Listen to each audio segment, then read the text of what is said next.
Hey, it's Don, the Auction Professor here. Hopefully everybody can hear me. Welcome tonight. A lot of stuff going on eBay world today, this week actually in general. So we're going to touch on some of that. Some of it's important in my book. New deal. I just posted a video like less than an hour ago, which I rushed to get up just because this is the first one that's really got under my skin with eBay. I usually just muddle along and don't worry about it. But at this point, if you didn't see the video or you're unaware, I'd go back and watch it. I've got the site and the whole works. eBay signed a deal with another company, and that deal is going to give this other company, it's a big company. They handle 500 live auction companies across the country, which is a huge one. It might be the biggest auction site there is. But the point of the conversation is that they're going to get special treatment to make sure that they get visibility over other people. So that's the gist of it. Watch the video. I'm not going to rant on that all day here because there's a lot of other stuff that they got going on. But I thank the subscriber couple that actually sent that to me. I don't want to give them any names again just because I don't want any hate towards anybody else.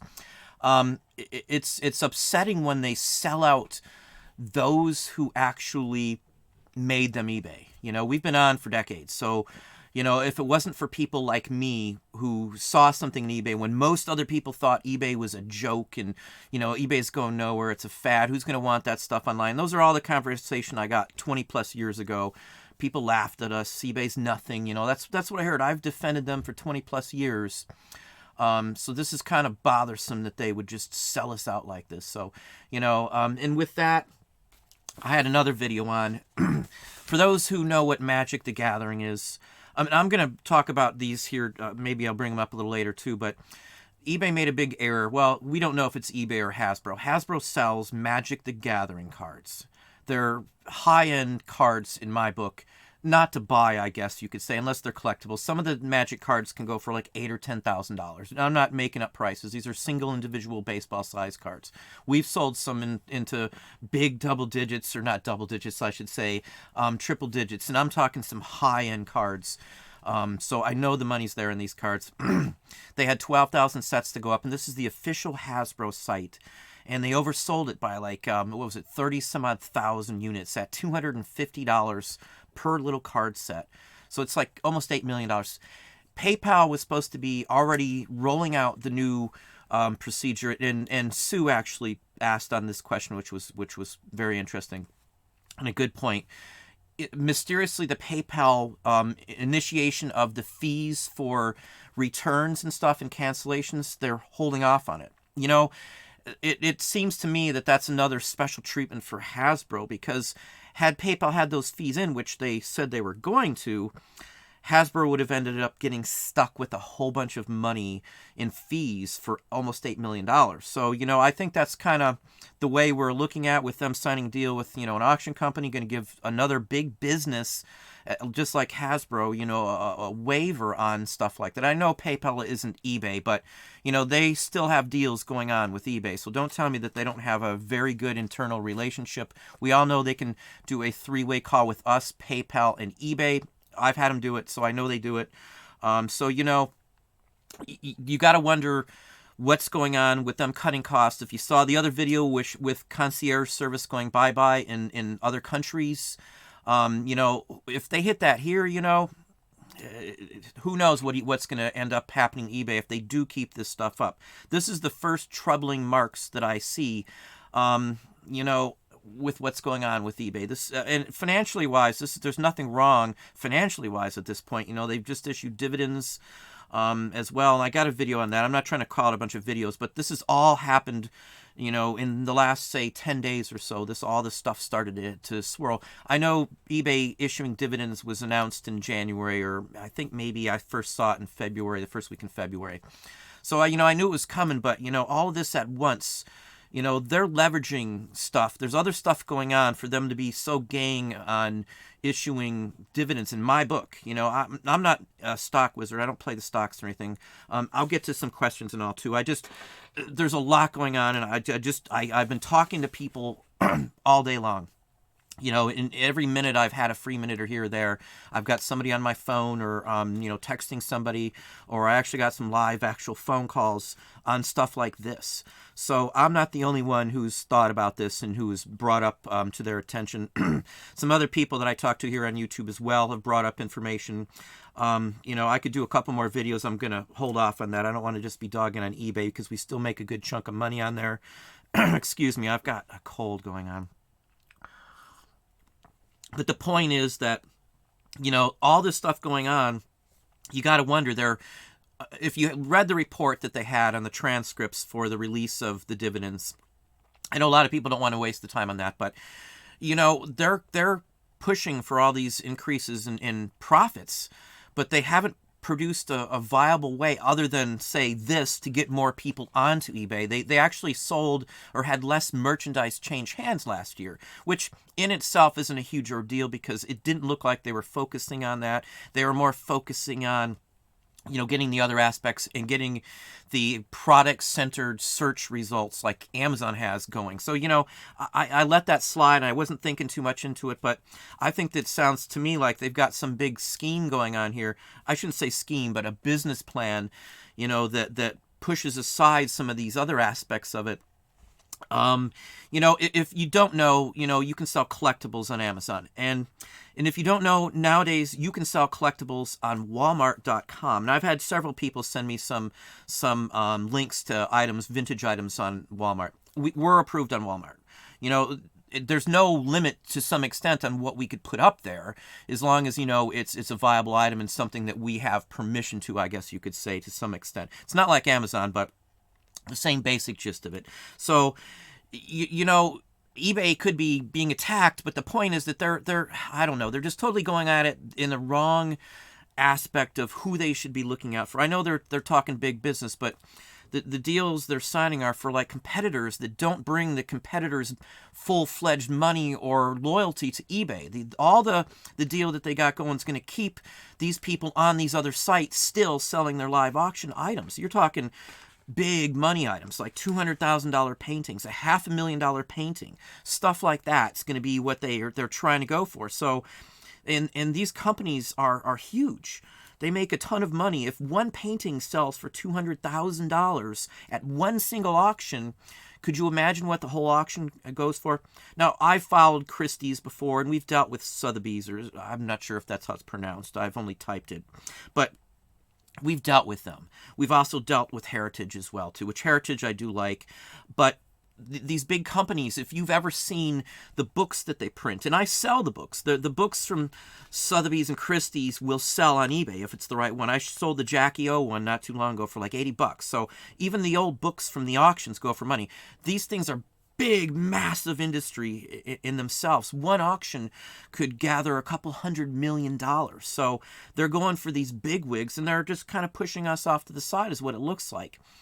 It's hard to get play on Amazon in some areas. It's going to be harder now to get play on eBay because eBay has promised these folks that they would be getting visibility, special consideration for visibility. It's worded a lot worse than I'm saying it.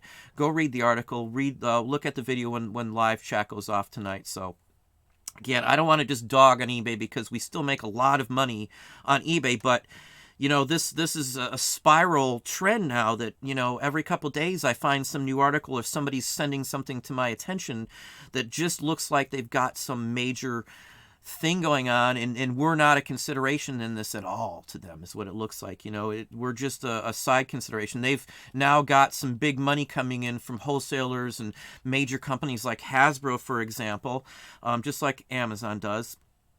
And they're going towards the money side. That's all I can see. Because if they drop like Concierge, which basically is what you get with the Anchor store, that's going to be pretty upsetting. I like the ability. I know you don't supposedly wait as long on chat if you call on eBay now. I've been told it's 15 or 20 minutes even at 8 o'clock at night.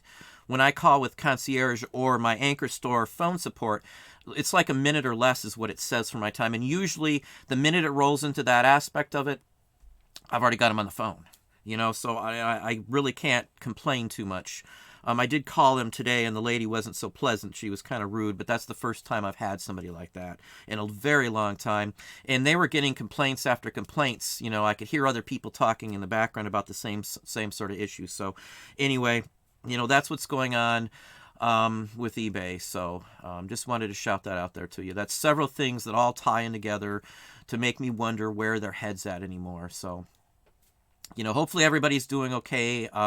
We'll get off that topic here. I'll just touch on this a little bit. My son did go to another visit. For those who do know and have asked questions about it, I do get emails and stuff on that. And I'm not going to go into full detail because it's wasn't the result we were expecting or wanting. So, you know, he's still okay, but you know, there's other issues to consider now, and we're going to have to go to the next level of digging into this. So, you know, we're going to go from there, and he'll have to wear some devices that he has to take home and back and forth trips and stuff for a little while here and there. So anyway, we'll go from there with that. But that's a done deal with that.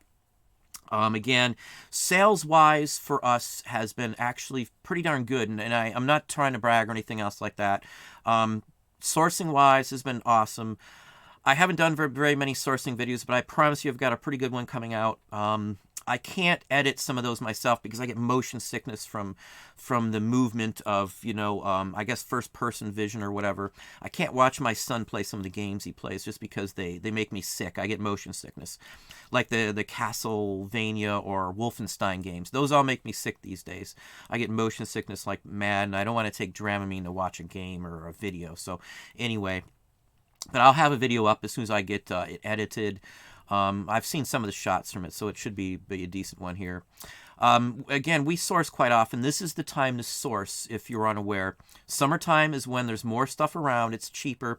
When you go into winter, it's going to cost you more.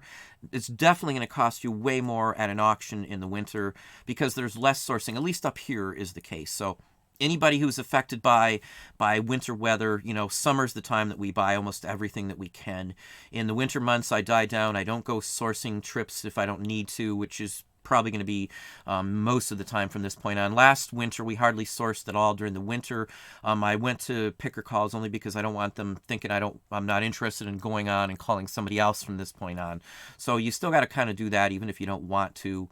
I know people call it dead stock, but I have got a immense amount of product, and I'm not exaggerating. I wish you could just kind of fathom. This is like a week and a half of paper, literally. That's it. This is just a week and a half.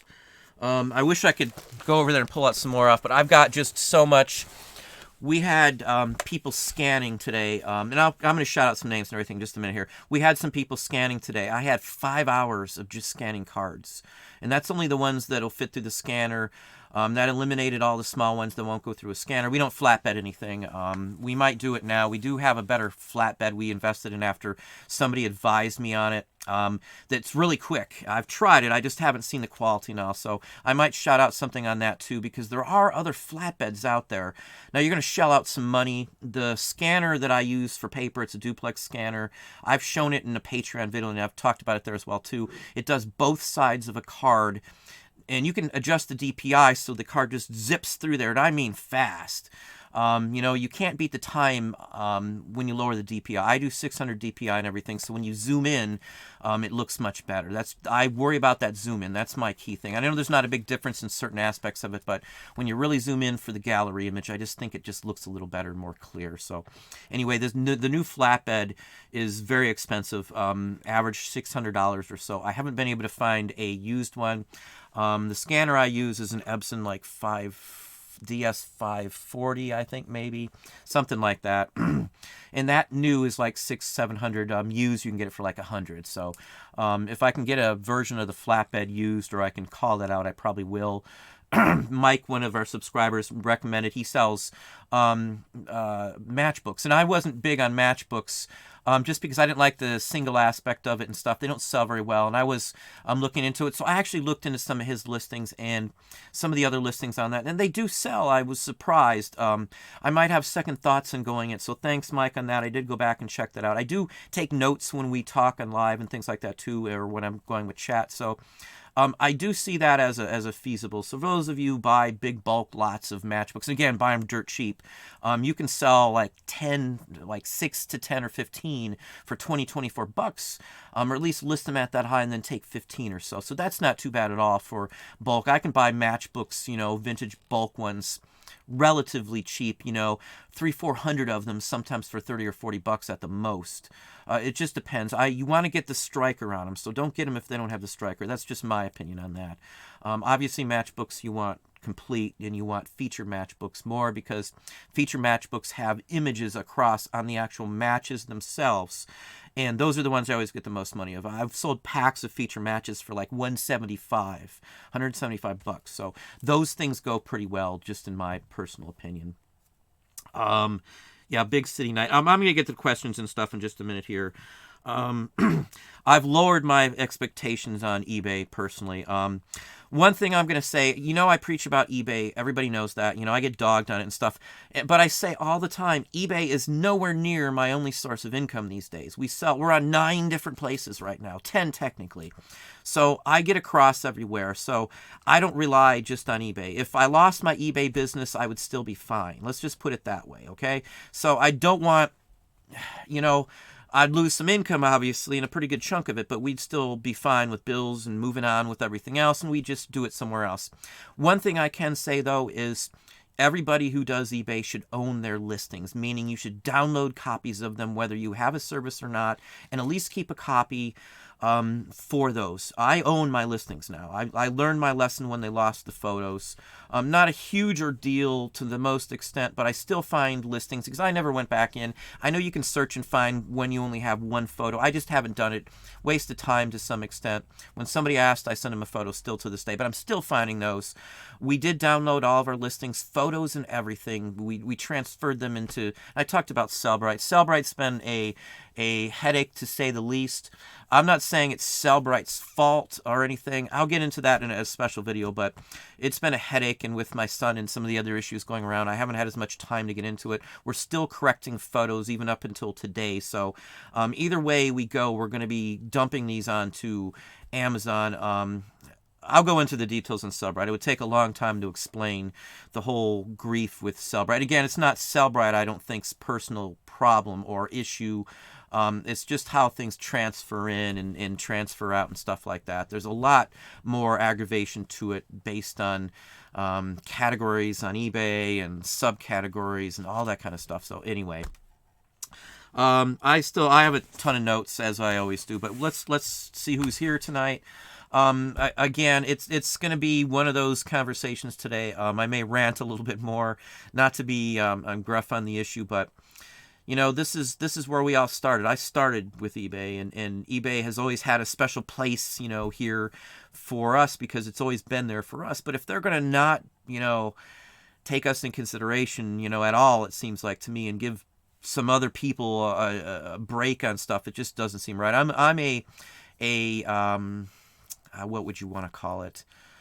I've got moral standards, and I've got a certain aspect I take. So if I can't trust somebody, or somebody screws me over once, I'm not going to do business with them again. Even if I know I can make money, I will not do it. It's an integrity issue for me. So it bugs me when people or companies per se do stuff like that. So again, I'm not going to sit here and rant. Let's go see who's on here.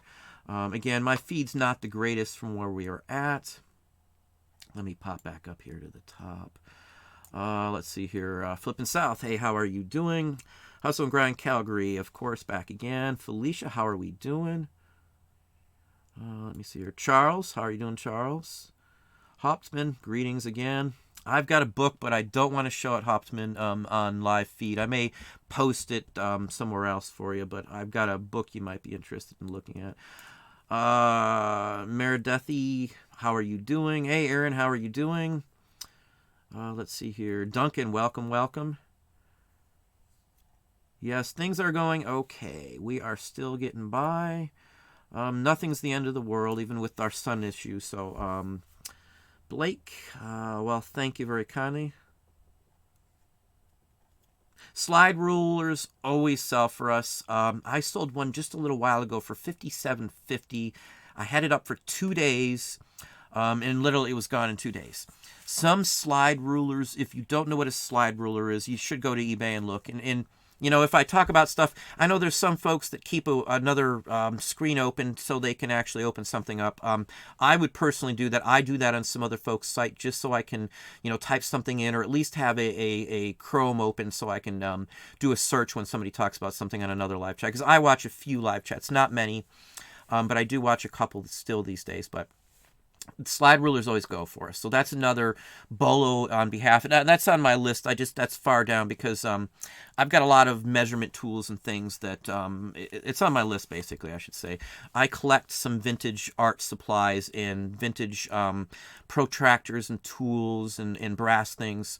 My prized possession is a triangle from a sub that was used during World War II to actually navigate the oceans. It was actually one of the captains. And anyways, it's just a piece that I've had for a long time. It has U.S. Navy on the side and the whole works. It's an official, clear, I don't know what the material would be, some kind of early lucite or something. But, it's one of my prized possessions. It's not worth a fortune, but I just love it. Let's see here. Welcome, Craig. Good afternoon. Craig Landshark Picker. You can check him out as well. I do get to his channel. He does have a app out as well. I'm not big on RA as much right this moment, so if you like RA, you should check out his video on his app, honestly. Let's see here. Dumpster Wars. They had the second video of that out as well, too. So if you get a chance, check it out. I watched part of it, and the only reason I didn't finish it is just because I do get some motion sickness issues. I've had it for years. When I worked at Disney, I had to take Dramamine to actually work because if you've been in the Magic Kingdom and the carousel runs, I think it's 8 miles an hour, and you have to actually be able to get on and off that while it's moving. So in all the ramps and like Peter Pan's Flight and all those attractions all have moving belts. So I got motion sickness like for the first few days I was there, and then they recommended Dramamine. And anyway, I lived on Dramamine for like 2 straight weeks until I was able to handle the constant movement. Just one of those things, I guess. I don't know. Let's see here. If we hear of eBay employees saying the coffee makers were removed from the break room, then we know it's getting bad. Yeah, that's a good one. I do like that one. That's a good one. Yeah, that would be a bad decision. Just like for those of you, I had the video on the automatic relisting on returns. Now, I was told before, I called eBay right before I did the video. They told me what to do for the thing. And it's actually, there's a picture of what to do in the seller update. But the sad part on that, when eBay was talking about it, they'll tell you to go to Google to find that page. They don't tell you to go through eBay to find the page. They tell you to go to Google, which is sad that they don't have a direct link that they can just tell you, click here and you're right on the update. But anyway, the point of it is the only way to stop the returned item from being relisted is to click a little thing right before you click the refund button or the accept button. If you miss it, you're screwed. That's the only thing I can tell you. I was told by eBay that there was a master switch in the actual seller preferences off of when you go to seller preferences from down from your name. When you're in the hub, you can get to it real easily. So I trusted them on that judgment because I couldn't imagine them being wrong on something like that. So after I got off and did the video and took care of my issue because I clicked the little button and all that, I went to go and click the settings to find out that I couldn't find it, which is what many people did too. So I called eBay back. I was first told that that's not live right now, that the cancellations and relists for returns are not live. They're not doing it. It didn't start yet. Now, from a person who just got that and it actually happened, I know that's not true. So I said, well, that's obviously not true. I just went over this and talked to somebody else on the phone. It's on my record. You can go look. So the next thing she says, well, let me look and tell you where, find out where the button's at, and I'll get back with you. She put me on hold. Comes back and tells me there's no way to do it. There is no master switch in there. They thought it would be better for all of us to just go ahead and set it to automatically accept those, to force you to click that little tiny button. I know it's easy to miss a button. I print now master scan sheets from all of our store accounts. So I might have 2 or 3 in one day possibly. Plus I've got other sheets from other sites and stuff like that too. And if I miss one little button, I cannot go back in that I have ever found, nor could eBay tell me how to do it, to go back in and get a master scan sheet after you've already printed your labels. No way to do it that I know of. You can't go in to the post office site and transfer those numbers in there, even if you wanted to. There's no way to do it anymore. It's only assigned to businesses from what I've read on their site. So anyway, I just wish there would be a way to get that back. And they wouldn't just automatically fix it so everything clicks and you're automatically going to have to worry about these issues. I know everybody's had something returned from an eBay buyer that wasn't what it was supposed to be. It was damaged, or I've had brand new sealed records sent back in the past. It's been a long time, but I've had it happen, and somebody has opened them and then sent it back. Once before, I had somebody open a brand new sealed record and send a different record back and say that's the way the record looked after they open it. There's no way on earth that a sealed record is going to look worn. So, the stuff's going to happen. eBay, I just ate the cost on it. eBay couldn't prove it either way, which I don't blame them for. I mean, I've had to deal with that as a manager, so I don't blame them for that. But, they should stop with the darn putting everything automatically set to do something that's going to charge you. It's if you're over your limit, it's going to charge you. It's a money grab. I just don't see it any other way, especially with them signing to put our other people's views better than ours. That's a money grab. These are $1 million companies they're signing deals with.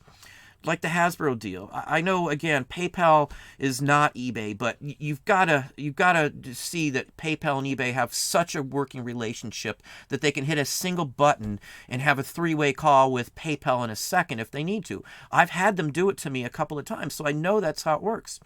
They used to be the same company as well, so which goes into the dividends and eBay and doing the dividends. There's a plan with that. I guarantee it. They've got something going on bigger than we've all seen here.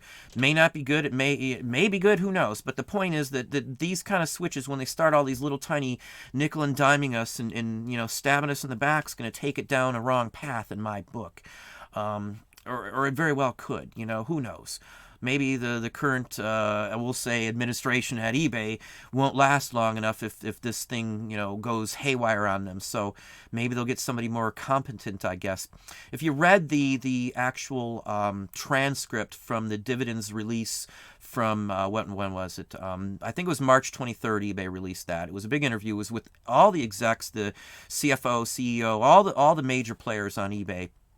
They've released basically saying that they're going to be cutting costs, which we already know what cost means. It means services from us.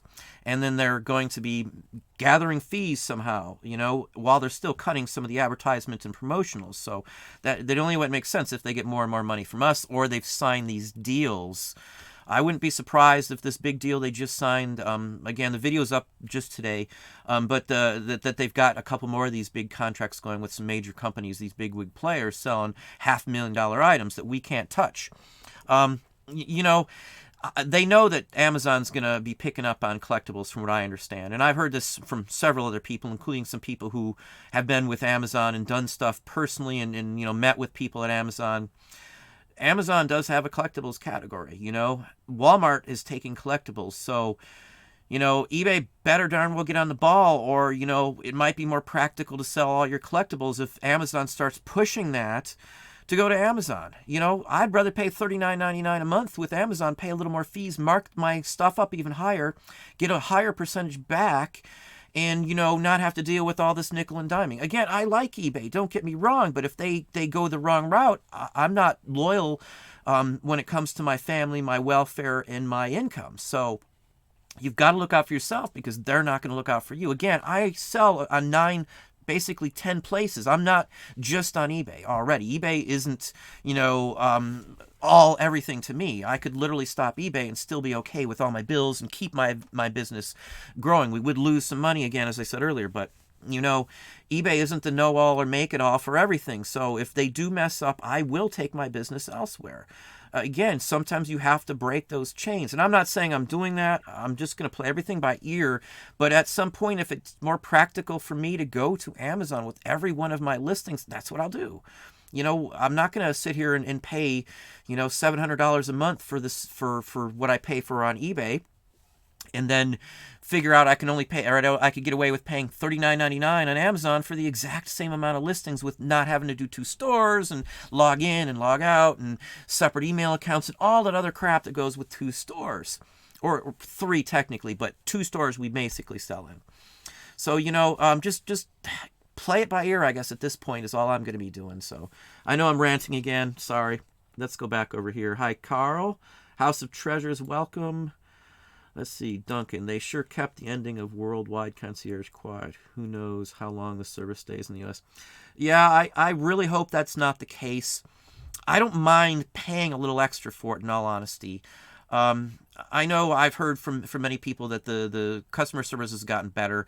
I know in the peak part of the day, someone personally just today had to wait over an hour to talk to somebody. So whether that's good or bad in the peak part of the day, I don't know. I call whenever I have an issue. Yesterday I called at like 1:20 in the afternoon, and I got through within a minute from the time I called and stuff. Keep their number written down. Don't ever have to click the search for their number on eBay. Just write down the number and have it handy all the time. It's sitting next to my phone over there, actually, at all times, 24/7. I call eBay. We pay for eBay. Never, ever be afraid to call them or think you're going to waste their time. Stupid question or not, you're paying for them to help you in any way you need it if it's related to the site. So I call them if I have a question. I've called them for subscribers even, just to make sure that the answer is straight and I'm getting the same answer as they got. Because everybody knows if you call sometimes the main hotline number, you're not getting folks in this country. And the answers can be different 2 or 3 different times if you call 2 or 3 different times. So I'm fairly comfortable with what I get from basically the better support, the local U.S. support with the anchor stores. So I would hate to lose that. Duncan, you know what I mean. Duncan's had it for a while too. So it's all over the place now from what I understand. And I've been receiving stuff from other people, as I said. People do send me quite often stuff and links. To many of the other things. I'll get email, copies of emails and things like that too. I don't proposition or ask people to send these to me. If they do it on their own, that's fine. I'm always happy to see it. I do put out videos about those content when it does affect everybody else. Just because, I'm here to help. And I don't cover every issue that every other channel covers. I wasn't big on covering the new update. There's not a whole bunch to it.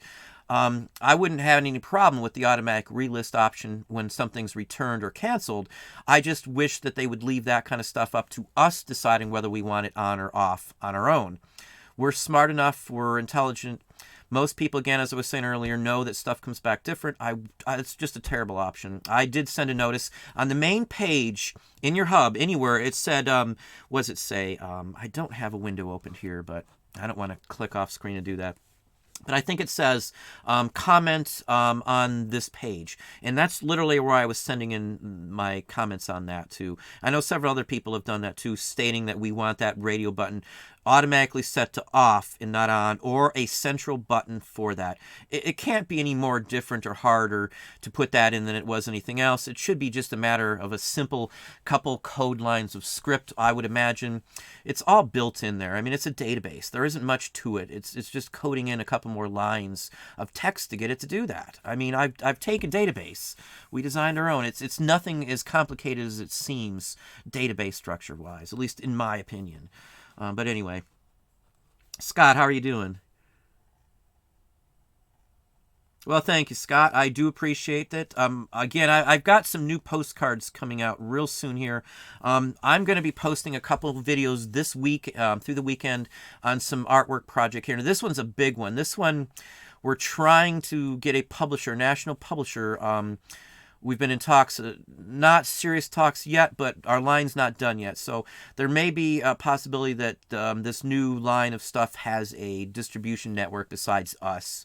That's our goal anyway. I love the artwork and I love what I do. I love eBay. I love antiques. Most of my artwork is inspired by vintage items, believe it or not. Stuff that I've had, possessed, looked at, or caught my eye in a book collection that I have here on stuff. I keep a big visual file of material here anyway. So I'm going to be posting some videos in progress, some quick time lapse of some of the progress on one. We've been doing a ton of artwork here. Christmas is coming up. There's, toy events and things like that coming up. So we've got a lot of push going on through the next 2 months here. And we're going to have some more folks here on the channel too, and they're going to be more geared towards making money. I've went over this here in our head, and we've talked about this. I'm not going to interview folks like traditional channels do. We're going to have some folks on here, and we're going to talk about not what they do and how they do it. I'm only going to have people on here that I know their business. So you're not going to have some newer channels or anything like that. It's going to be a few here, only a couple here and there, but we're going to talk about ways to make money. I'm going to give you different angles. I think that's the best, most important thing I can do. I don't need the content, so to speak, because I've got a ton of videos. I've got 7 or 8 already done that I haven't even posted. So content-wise, I have no issues, but I think seeing things from a different angle can be a big help to a lot of folks. So I'm going to try and get some things like that on here. Benny probably is going to be back on the show again. We're going to talk about Christmas toys coming up in a few more months. I've got a box guy is going to be on. We're going to talk to a box guy about end cuts real soon here. I've just got to work out a schedule where he's got an hour free that the company's going to let him have. I'll give you the company's name where you can get it, and there's more than just one that'll do this too. So I'll give you some of that'll help you cut costs on packing materials straight out. It'll show you what to look for, because maybe they call them end cuts here, but they're not called end cuts anywhere else. I don't know. I know other cities and other people have told me they've found end cuts too after I brought it up. Most people don't know what an end cut is. I'll talk about it again, as I said in the box video. If you buy boxes from Walmart like I do, if you haven't seen it yet, the boxes have all changed. They dump the sizes on them. Now, I'm able to work with the boxes they get, but I've been talking to a couple other sellers, and we're going to go in on a whole skid of boxes, and I'll be able to cut throat cost even more so. So we're going to buy a whole skid, which is a whole pallet of 2 different sizes of boxes, the sizes that we use. And from there, I'll be able to cut my costs like drastically, because we'll be buying them in bulk. And I can't take a whole pallet myself, obviously, but, between 3 of us and storage facilities, we'll be able to split them up, equally within a box or so, basically. So anyway, we're going to go from there too. So I'm going to discuss some of that with you too. I know there's a lot of folks out here that live near other people and hang out or go sourcing with other folks. So when you're doing that, you can combine your purchase power with boxes or whatever you're doing like that. I buy like poly bags, all that stuff in 5,000 count these days. We buy the postcard sleeves in like 10,000 count these days too. And I usually do that and call the actual vendors these days. I used to just order them off eBay up until a year or 2 ago, but nowadays I actually call the vendors. And I've been able to get it a little cheaper even still, because they're not paying the eBay fees now for all these vendors. So for me, it's been a good plus. Don't hit anybody up on eBay asking for cards or anything like that. Most of them that are smart send you a business card, then you can go from there. So, I'm going to where it's the cheapest for the same supplies. For our molding supplies and casting supplies, I order directly from the company nowadays. They give me a break. I may touch on that here and there too. And be able to give you guys some discount codes or something maybe like that in the future for some of the products as well too, because I do talk to some of those guys too. So just like anybody who has a kiln or needs anything like that, I do have a company, Euclid, that we've dealt with for quite a few years as well too, for like coils and stuff like that too. So anyway, but that's just some of what's going on. Sorry to kind of change the subject here. Hey, Charles is on live. How you doing?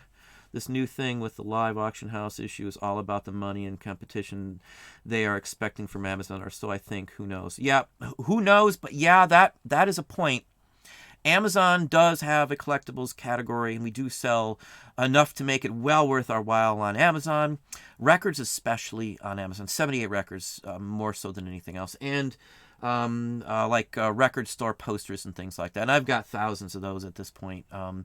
If you know the right person to call or talk to, or you wait around for one of these record shops to go to business, usually their back room is just stuffed with posters if you haven't seen one.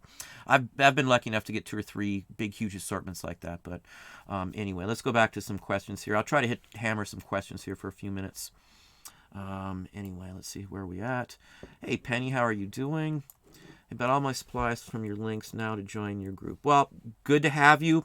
Again, Patreon video will be up in like maybe an hour and a half or so at the most. It's actually, I'm checking right now because it's going right now as we speak. It's like 84% uploaded as we speak. So the Patreon video will be up. I got another Patreon video that will actually be up in like a day. It'll probably be up tomorrow, I'm hoping. So I'll be caught back up. And then the weekend for Patreon videos is going to be a BOLO exclusive for the Patreons as well, too. So let's see, where are we at? Again, thank you, Penny, for that as well. One other thing, I just want to thank Audrey for a super chat, and I just noticed that for some reason it did not show up on here on my end at all, which happened last week as well. Thank you very kindly, Audrey. Audrey is a Patreon as well. She's actually got her business ramping up fairly well and fairly quickly from what I see and what I've heard. So again, good work to Audrey, and thank you very kindly, Audrey. Dominic, how are you doing today? Good to see you on. I did see just a couple minutes ago when I posted a Instagram on the tonight's show. I'll answer you on that if you didn't catch that. And if I can give you a screenshot, Dominic, I will do that as well too. I don't know how to do that from Instagram, but it's in the actual update for those of you who are still questioning on that. If we all complain to eBay, and again, you're going to have to get everybody you know to complain to eBay, to get them to add a radio button in preferences so that that's not automatically on. I forgot the other day for the first time on one of our anchor stores to click the actual master scan sheet, and then I had to have the post office, the mail person actually scan every box. You know, and I hate doing that, and when that happens, it happened once before when it messed up and it wouldn't print it. I'll usually sit there and hold them up for them real quick, and we'll do it all together.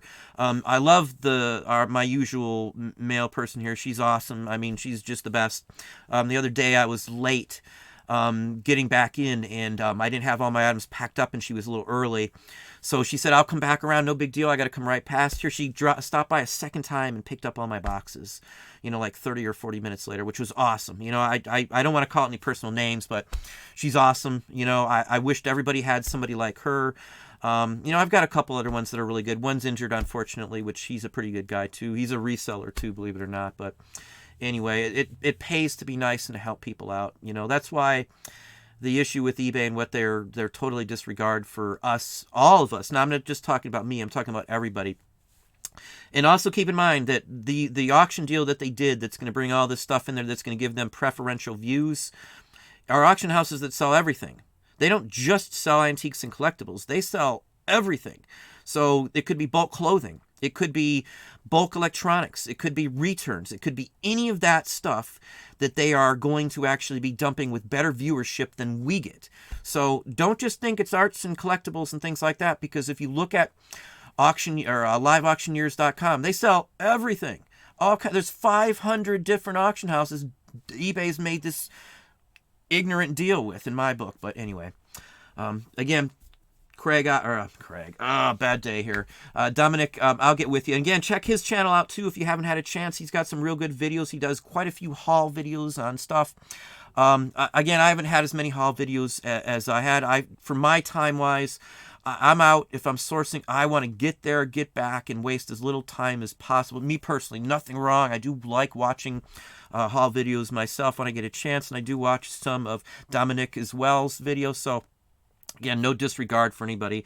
I just would rather put out videos with my time, just because it's getting scarcer and scarcer, that are going to be the most helpful, in my opinion. Nothing wrong with those videos at all. Again, I do love those videos, so I don't want that to sound bad. I know some people take it a little wrong sometimes. Stony Creek Picker, welcome.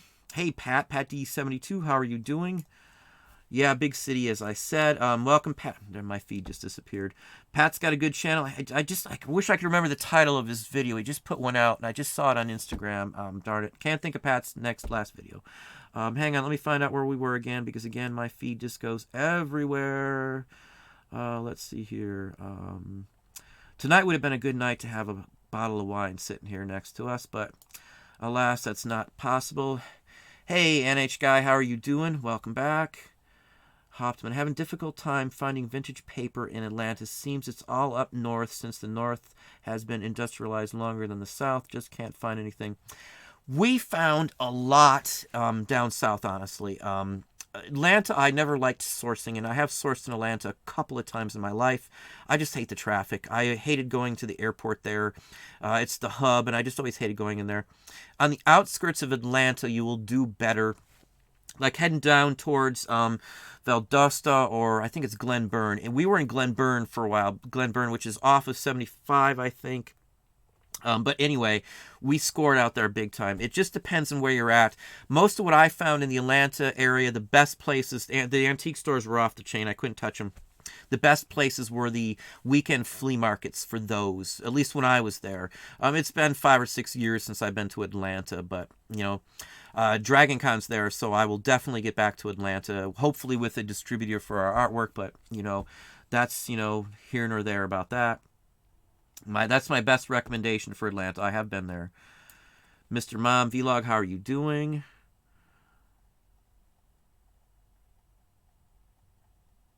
Carl, if you didn't hear, I probably already answered that. He's got ventricular bigeminy, and for every heartbeat you or I do, he's doing another one 75% of the time. So every so let's say for every 4 heartbeats that I do, he's doing 7. And that figure went up instead of down from the last visit. So he's doing more of those. The best part about it, at least, is that they're uniform in how they happen. In fact, they gave us, I think I put it up, but they gave us an EKG to take with us in case we have an emergency at any point. They told us to keep it with us all the time because they're probably going to question it, and they might do a bunch of bad things if he gets rushed to emergency room and they don't know about this, or they think he doesn't know what he's talking about, because that happens a lot of the time from what I've seen and what my son's cardiologist told us. His electrophysiologist said the same thing, so we're keeping one of those with us. He's going to have to wear the vest again and all that kind of stuff, and some other tests and stuff. So anyway, we'll move on from there. I'm not going to touch on that. It's just a bad subject for us right this moment. Ranting is good. Yes, Felicia, it is good. I'm not one to get dogged down on eBay, and I usually just route it up to business, and it's a cost of doing business.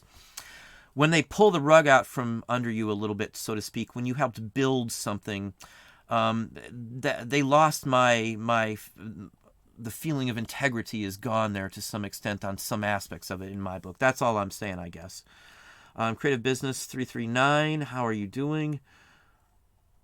Yeah, it is a pretty decent Thursday for every other aspect of it. I am sitting on $210 worth of offers right this second on eBay. Let's see if I still have it here or not. I think I've cleared my phone, but maybe not.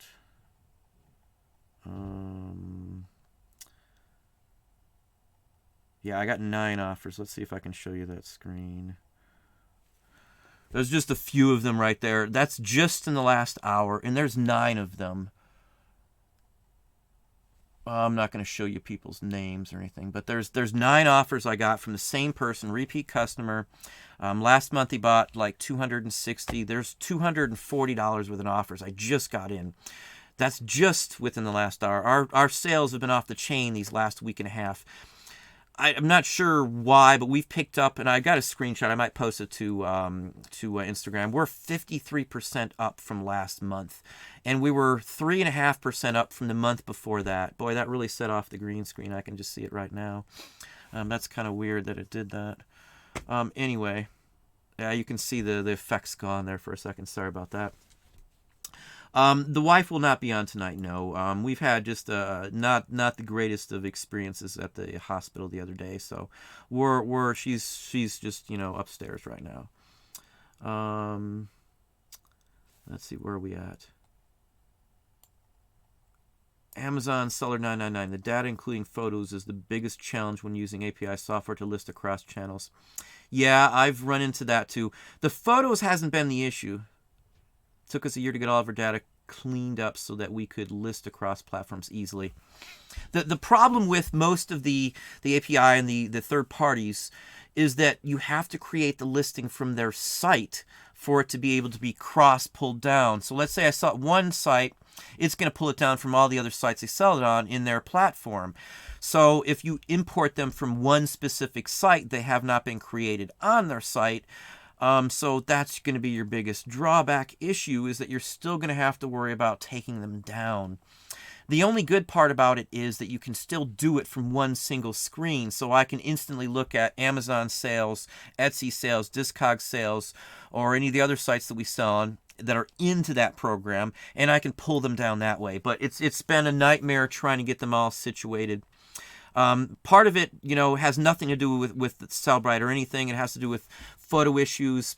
As I said before last week, we uploaded some to Amazon for some more tests, and the photo quality dinged it, and it made it not active. So I don't want to get dinged on Amazon for photo issues, and some slipped by accident.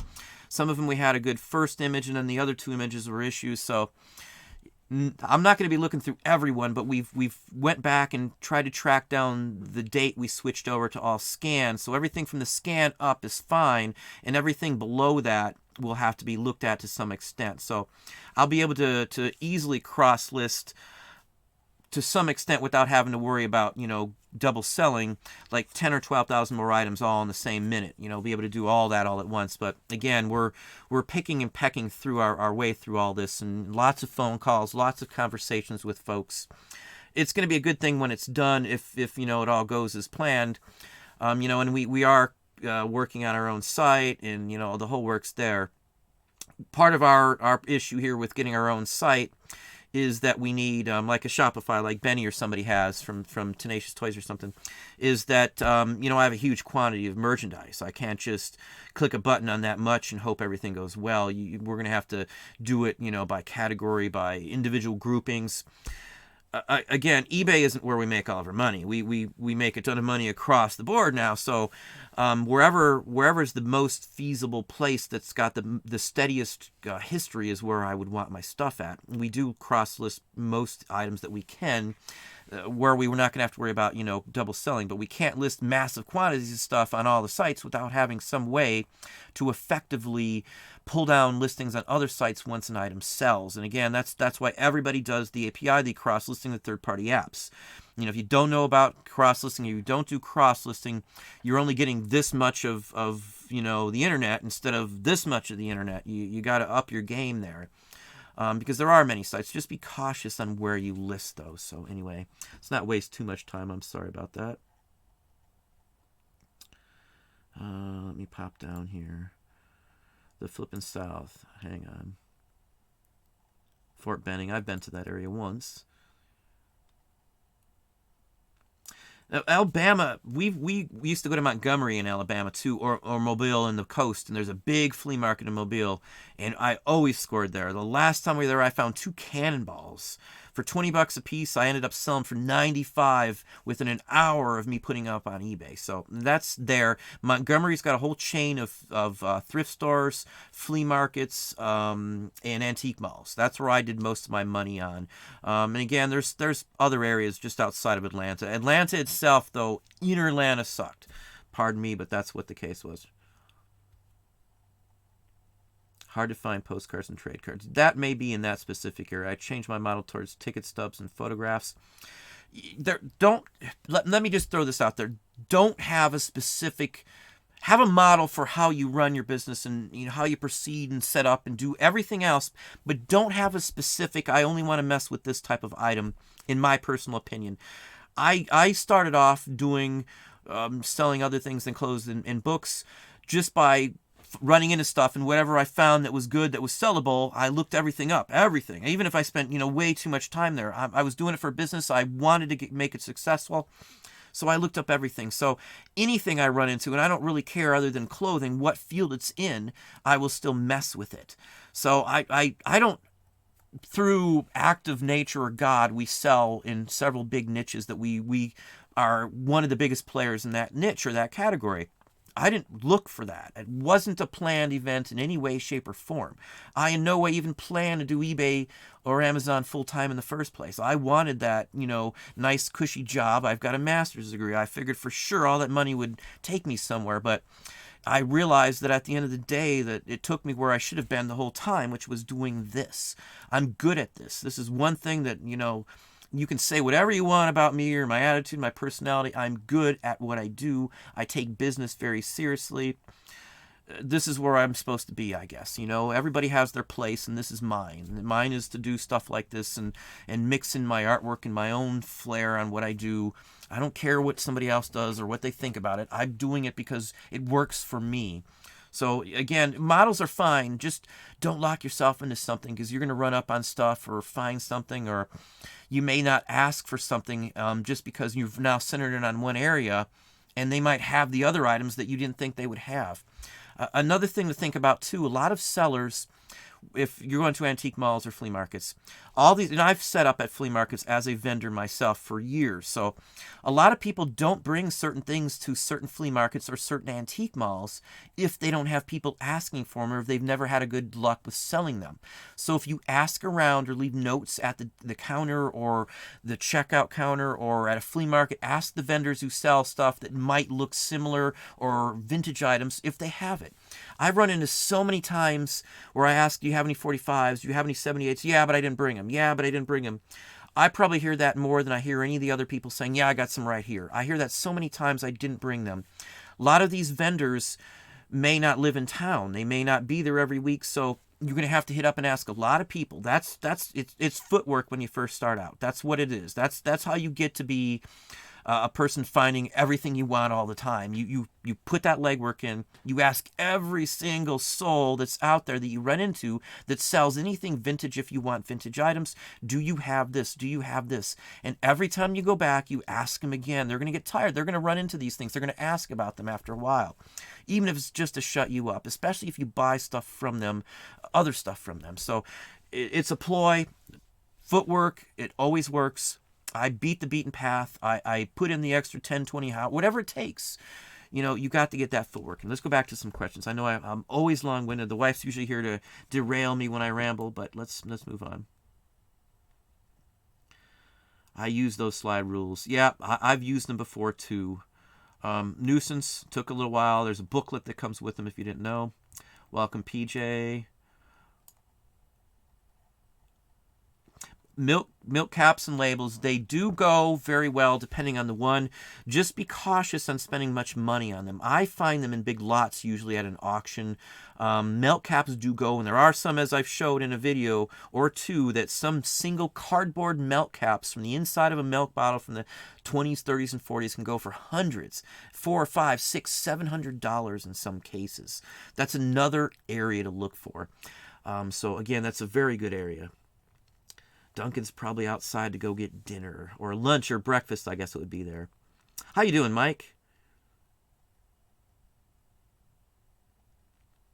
Yeah, I've seen that too. My grandfather used to say nothing is ever as good as it seems or as bad as it seems. Hopefully the changes won't be that bad.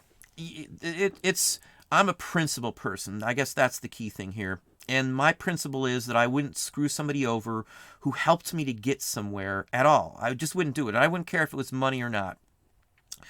I'm going to talk about somebody famous for a minute. I don't do that very much because I don't idolize anybody like that. But Dane Cook. Now, I think that's his name. Yeah, I think it's Dane Cook, the comedian. I just saw something on YouTube and just some random thing. And I play stuff in the background when I'm working. So I just put on a video on there. I don't know, maybe it was on Joe Rogan or something like that. But his brother was his manager. His brother, his lifelong brother, managed his funds and he trusted him. He never even looked at his bank account, which, I would have probably looked at it. But, that's here nor there. It's his brother. You would hope you would expect him to be honest. He found out that his brother, after 10 years, had stole pretty much every dime of his company. He had to put his brother in jail over this. So you can't trust anybody for the most part here. So that's all I want to say about that. I mean, change is good, but I don't trust anybody when they lose the integrity, the faith in the person. That kills it for me. I don't deal with people if they've screwed me over once. I can't do it. Even if it's money, somebody makes some snide remark or something on a offer to me, or says send it this way. What are you, stupid or something? I'm just gonna block them. I don't care about the money that much for some of those issues. I'm a principled person. I don't run red lights. I don't try to squeak through. I don't talk on the phone in the car. That's just me. Nothing. If you want to do that, fine. But I am very principle-oriented person, and I always have been. I'm stubborn, I guess you could say. Let's move on. Amazon seller again. When companies start squeezing for pennies, it's usually a sign they're in financial stress. I looked at it that way too, in my opinion. They made good profits last year. The overall sales are down, but if this one deal with eBay, with this live auctioneers, and again, I got the video. You watch the video, you can see the article itself, so you know it's something that's actually happening. That's going to be one single deal for them that's going to bring them up with a huge increase over the prior year, without a doubt. I don't see them being down this coming up year, no matter what happens.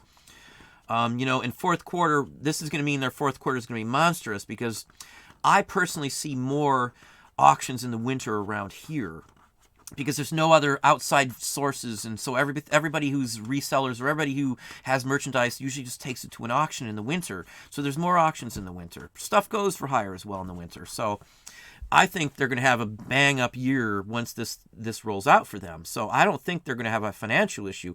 I just think they've gotten greedy and forgot where they come from, because the people running the company have no ties to the roots of eBay. They have no direct knowledge, basically, of where it came from.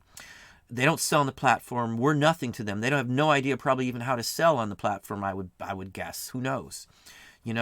Wherever I've worked, the regional managers, until I was a regional manager, were just people that hired outside the company who didn't know how everything worked. They took, they sent a man in food training. You go to training for 90 days in foods. Almost every company out there will send you away for 3 months. So if you're married and have kids, you're gone for 3 months to train for almost every restaurant in the real world here in the U.S.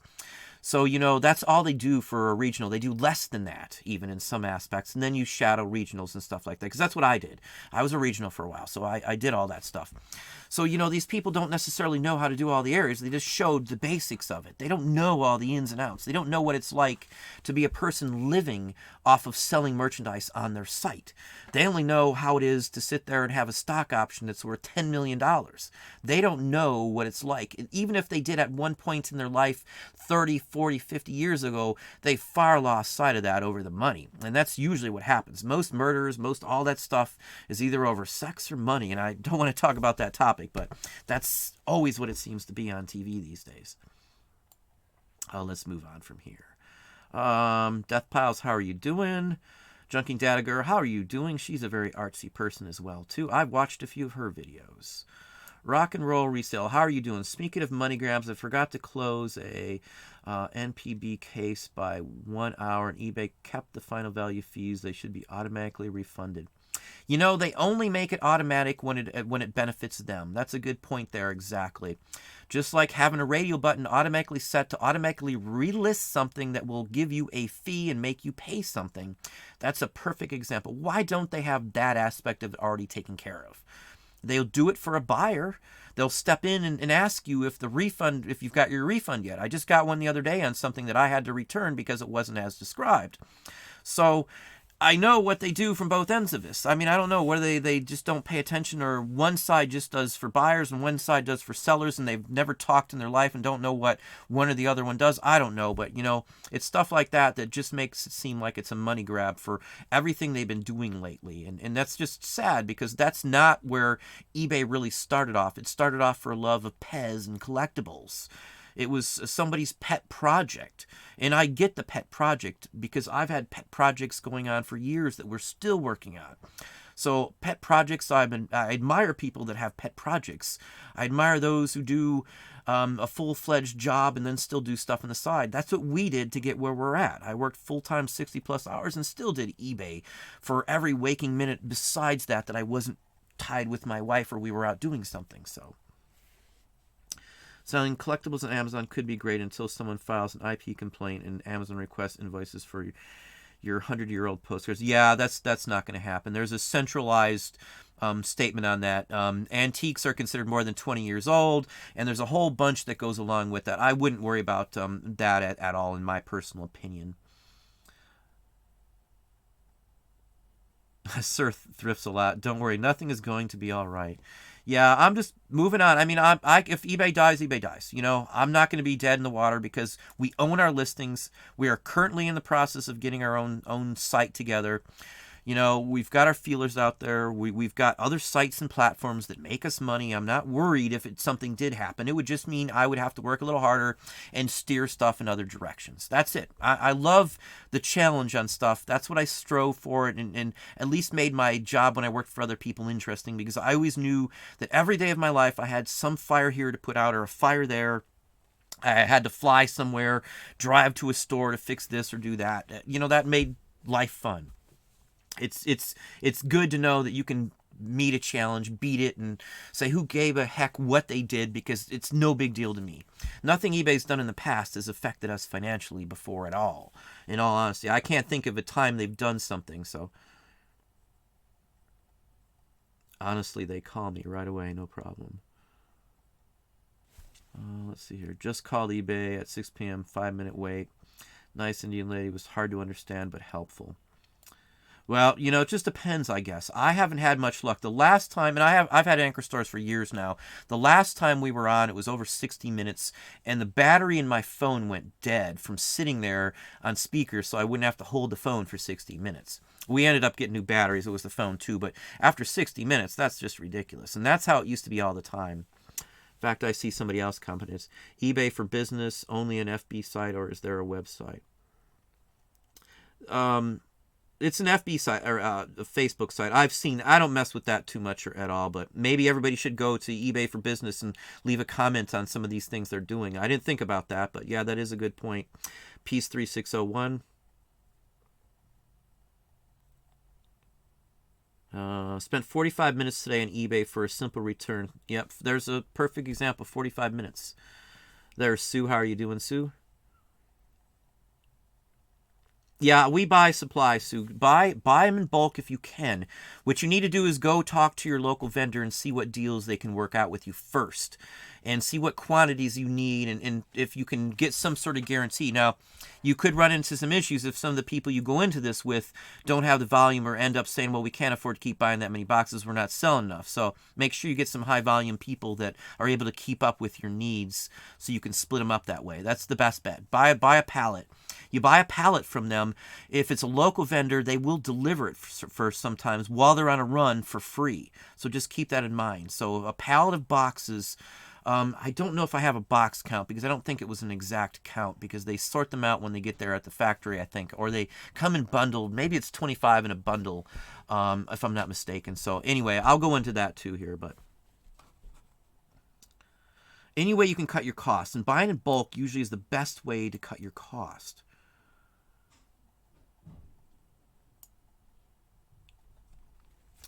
Hang on, my feed just disappeared again. See, I hate YouTube's feed.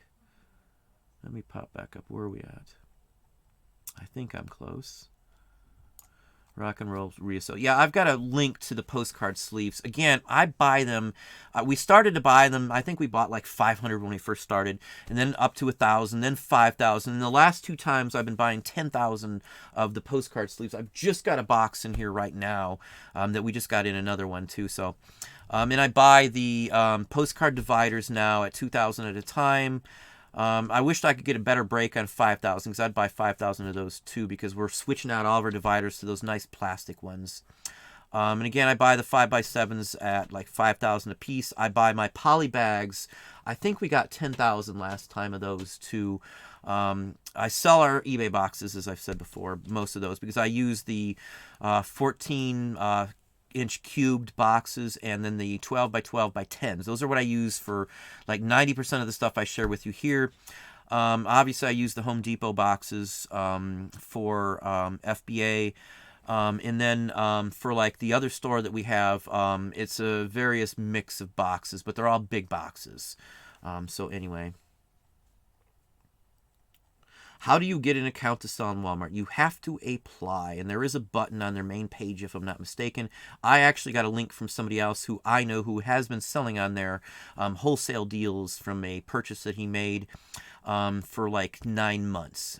His experience has been mixed, but Walmart is accepting people to sell on their site. It is an actual open, I think it was some kind of open enrollment thing or package that we did. It took us a while to get approved, though, just to let you know. Compared to Amazon, it was a nightmare. Not nightmare. It was just a nuisance and a lot of work. Yeah, there's Data Junking Girl, or Junking Data Girl, pardon me. She just saw an ad to become a Walmart. So it's all over the place. I'm telling you, somebody sent me the link to it. So if I can find out what I did, or if I still have that email, I'll try and post a link to that maybe down in the description here, or not the description, in the comment section here of this live feed when the show goes off the air. So if that would be helpful. I called eBay today about a return, went smooth in about 5 minutes. Not bad, not bad. The live auctioneer's store is live on eBay. I think they have been on eBay for a while as just a company-wide seller, maybe. I don't know. But the point of it is the deal was signed. The article I'm referring to on Live Auctioneers is from yesterday, the 8th. So this is something new that just happened. And this article I'm talking about is referenced in there. You can see the actual article and go right to the site if you watch that video on that. So this is something new they just did. They're into a pilot program right now, or if not right this minute, any day now, the pilot program starts with them and the sites that they've chosen to do it. Again, it's 500 different live auction companies. So that could be some major issue. Yeah, I'm not going to go get the wine.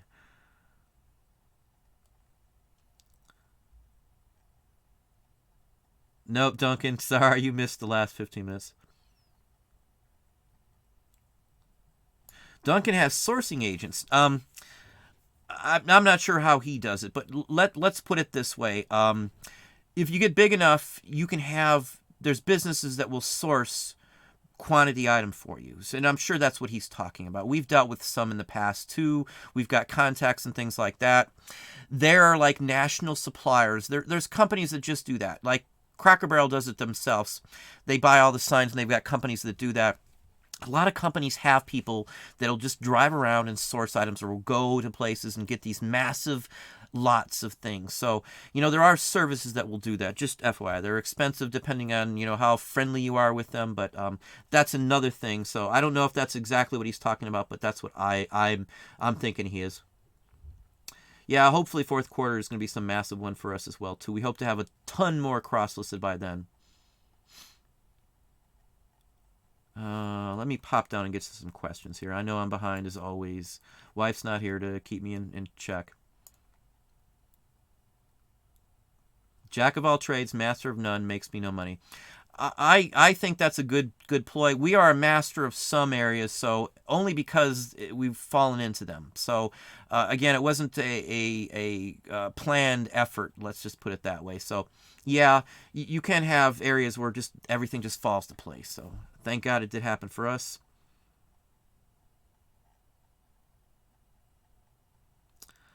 Let's see here.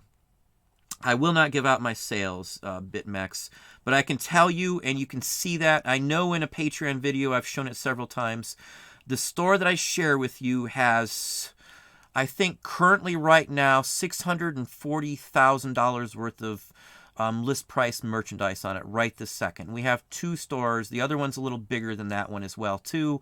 I'll just give it to you from there. Plus, we have items on other sites as well. So, we're well in excess of, I'll give you, we've got a couple $1 million worth of inventory online right now. I'll just say that. And I've gotten way more than that that's not up right now. I'm talking list price of inventory. That's full retail, not what I will sell it for, though. So, again, we list every day of the week, though. Every single day lately, I've listed a good chunk of stuff.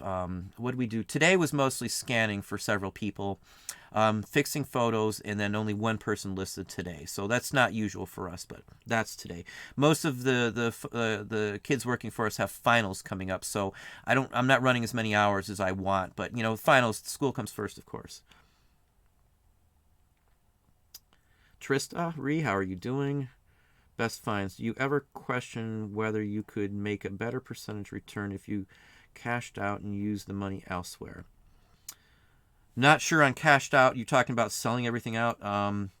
I like what I do. Our goals are to have our own art industry around something that we've created, which we are working on now. We're working on animated cartoons right now. I work for Disney. I applied for animation. I've done my own animation since I was like 9 on my parents' camera and took it apart and figured out how to do frame by frame. I've drawn my whole life, and that's where we're heading. We're always going to do eBay. It's always going to be a business for us to some extent. I've just learned more on wholesale, getting contracts and deals and working with printers and things, and publications as well. So we're branching out. I'm not going to sell out things like what we do here. I probably could sell the business as a whole. We've got a lot of money invested in it. And I've got a very high dollar of inventory at list price, even cost wise. I've got a decent amount here. Of course, we don't pay much for everything. So anyway, let's see here. Well, thanks, Scott. Appreciate that. Stone Cold Steve Austin.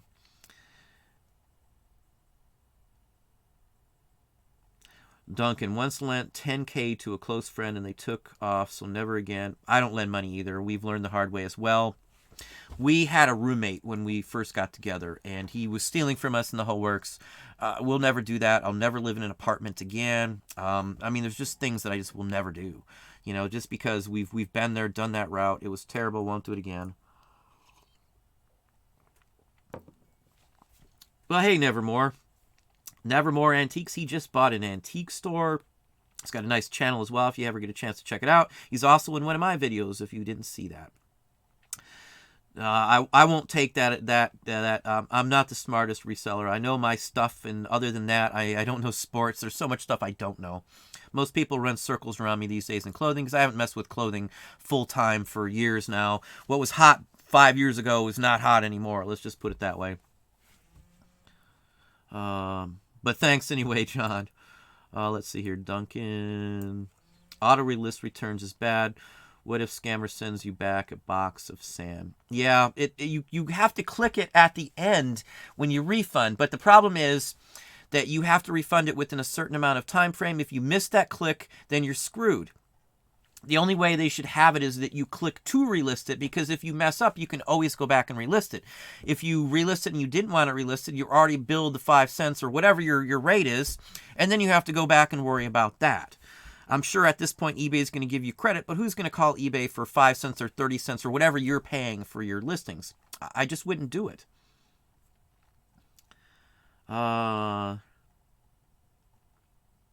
Well, thanks, Pat. But again, I'm not the know-all, end-all for anything, really. I do know my vintage stuff only because that's all I do full-time. That's where we make a lot of money at. My vintage and collectible paper, I bet you would rival most people's RA and wholesale business. I could put, and for some, I do know for sure that's the case. So again, I can make as much as RA people, wholesalers make selling the vintage paper. So, it's just, it takes time. It takes knowledge and time. I wouldn't say savant. I've been on eBay since day one, so I don't want to be, a braggart or anything. Do I think eBay is dying? No. I think they're going to do much better financially for them in the stock market and those who play the stock market. It's a ploy. I just had a video just on dividends. This is a perfect example of what that dividend is doing to eBay right this moment. They're going to have to produce a return on those dividends. So keep that in mind. They've got to keep increasing that dividend share to get more people to invest money in eBay. But if they keep doing that and selling us out and giving other people, big companies, this way, If I got higher dollar items, why wouldn't I just want to go to this other site, let them try and sell it for a higher amount than I would get on eBay, and then at the end of the day, they'll just put it on eBay for me anyway? It's kind of a little out there on their thinking on this one. Yeah, and Mike here, eBay is not our friend. That's very true. They will chase the dollar. Every company mostly does that these days. There's few companies that are not that way. I was going to say Ben and Jerry's for one, only because they are still a hometowny kind of feel, and from what I see, they rank super high on on the what it's like to work for a company rating. I don't like the prices they charge, but their ice cream's the bomb, just FYI. Just talking about companies in general. There's not many others I can think of that aren't big international companies that gobble up everybody else and don't care about the small man. We're the small man. I could sell, $500,000 a year, be the small man, and they still don't care because they're getting contracts with people that do 100 million, 200, 300 million a year, which is what some of these companies do. Live auctioneer makes probably millions of dollars a year. When you think that one big live auction might have 20 items that could go for a couple $100,000, not counting all the other items, it's crazy. There could be a live auction that, netted them, $50 million for all I know. Let me slide down here. Hang on, if this feed bounces, see, it just bounced around. Hang on just a second. My feed's just terrible. Really enjoyed your video on sheet music. I'd really like to see more content about sheet music and how to research them and price them. I've got that on my list. You're not the only one who asked that same question. I get sheet music every week. Every single week I buy sheet music. Most of the time I'll show it to you in a haul. I know I haven't done many hauls. The video going up on Patreon tonight, and I know that I've got quite a few patrons watching, so I'm not trying to brag or promote the channel as much as let them know what's going on. Is a haul video, and it's going to go into why I bought that, what makes those items specifically special to purchasing them, and it's going to go along with some of the other aspects that we talked about, including the stamps and all that. So it's all tied in together into there. So this is going to tie some of the concepts from the last few videos together, so at least it'll give you an idea on where those last few videos are going to take you and what you can look for already with that kind of information. So anyway, that's about it on that one there. I agree. eBay is taking our money. Yeah, they're taking our money, KRB. It's such a fine line between taking your money and just doing what's fine business-wise. I don't think... I have no problem with capitalism, so don't get me wrong on capitalism. But there's a point when it becomes insanely wrong, like an exec making 500 times what the normal employee makes, and they have no concept on what it's like to be an employee anymore. They live a totally different life than us. They live in a different complex. They live in a different world. They don't shop at the same places. They got maids, for the most part, people like that. They don't have to even go to a store if they don't want to. The one that always gets me is when Mitt Romney, and I'm not trying to criticize Mitt Romney or any politician, but he went to a hardware store and they asked him what did he buy, and his answer was hardware stuff. That's his only answer because he's never been into a hardware store. The guy's got an elevator for his car.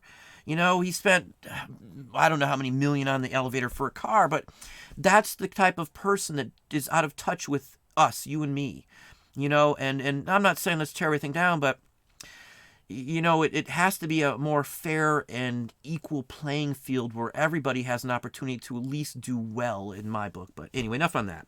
I'm not trying to get political at all.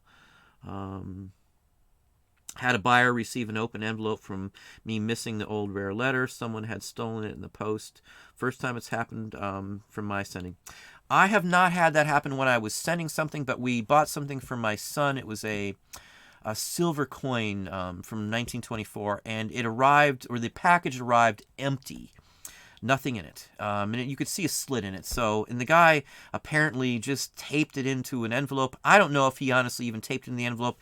The hole looked like whoever cut it open had to have known there was a small round object, or could tell. I don't know. It just seemed hinky to me, so I have no idea. And then he said I was lying, even though I did not take possession of the mail. He tried to say you and the mailman got together, which I'm like, at this point I didn't know who the mailman was. So, I've been accused of that as a buyer. eBay sided with me instantly because eBay could instantly see that I didn't take possession of the item. I refused delivery of it when I realized that it's an empty package. You can tell that there's nothing round and coin shaped that's a silver dollar size. Yeah, I stock at fourth quarter shipping supplies. I buy long in advance to make sure I have enough to get through, just because sometimes it's hard pressed to get shipping supplies in fourth quarter. FYI. Scott. Well, thank you. I appreciate that. let me move on here.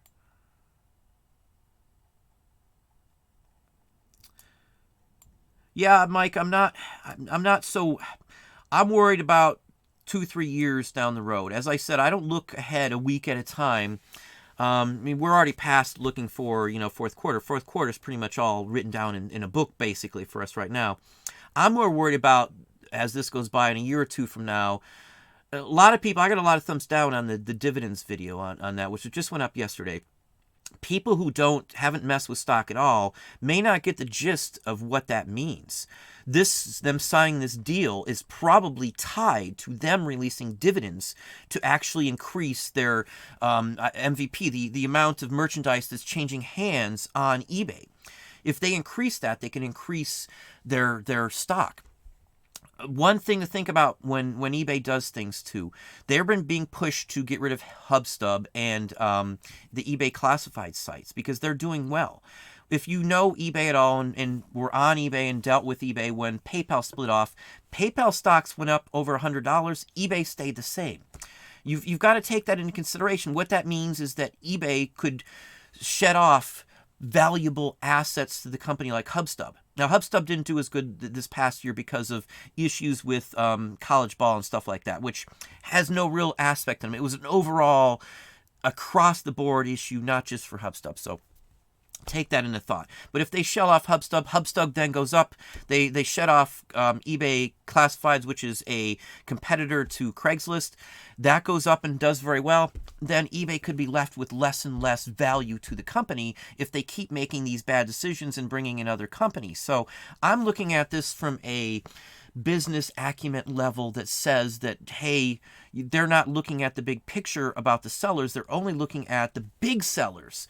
When 40% of your business is third party or something, you've got to take a consideration of it. More of their business is third party, which is what we are, than anything else with eBay. Amazon, the other way around, I think it's like 50 or 60% is third party sellers on Amazon. Maybe it's even higher than that. I don't remember. But the point is they're not taking all of the big picture into consideration with that. So it's just something to think about on this. It's a big ordeal for them to do the dividends. It just is. Anybody who... Hang on, my son's texting. I'm sorry. Sorry about that, folks. There's a bigger picture involved with that. So the people are thumbing it down.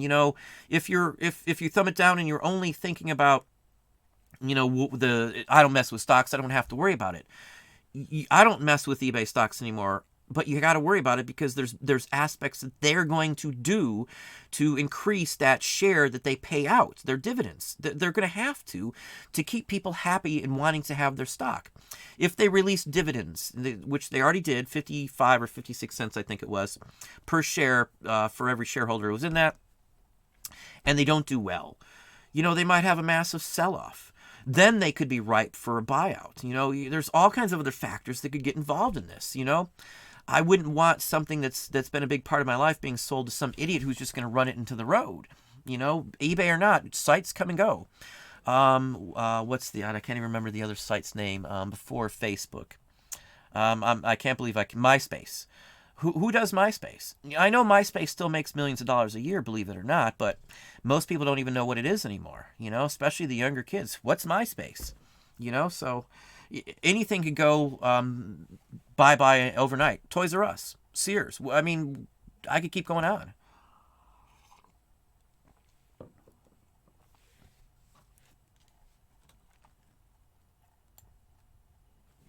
Yes, I may have mentioned numbers before. That has been a few years ago. I'm not going to tell you what we currently do, so nothing offensive there. Let's just say our sales have increased every year, 3% or higher every year. So that's your goal. Some years it's even more than that. This year it's up higher than that even. Let me move on. Hang on, my feed again. I hate my feed. I still consider myself a newbie and really appreciate all the support and reseller community. Good to hear. Thank you, Trista. Annie, do you read Latin? To Duncan.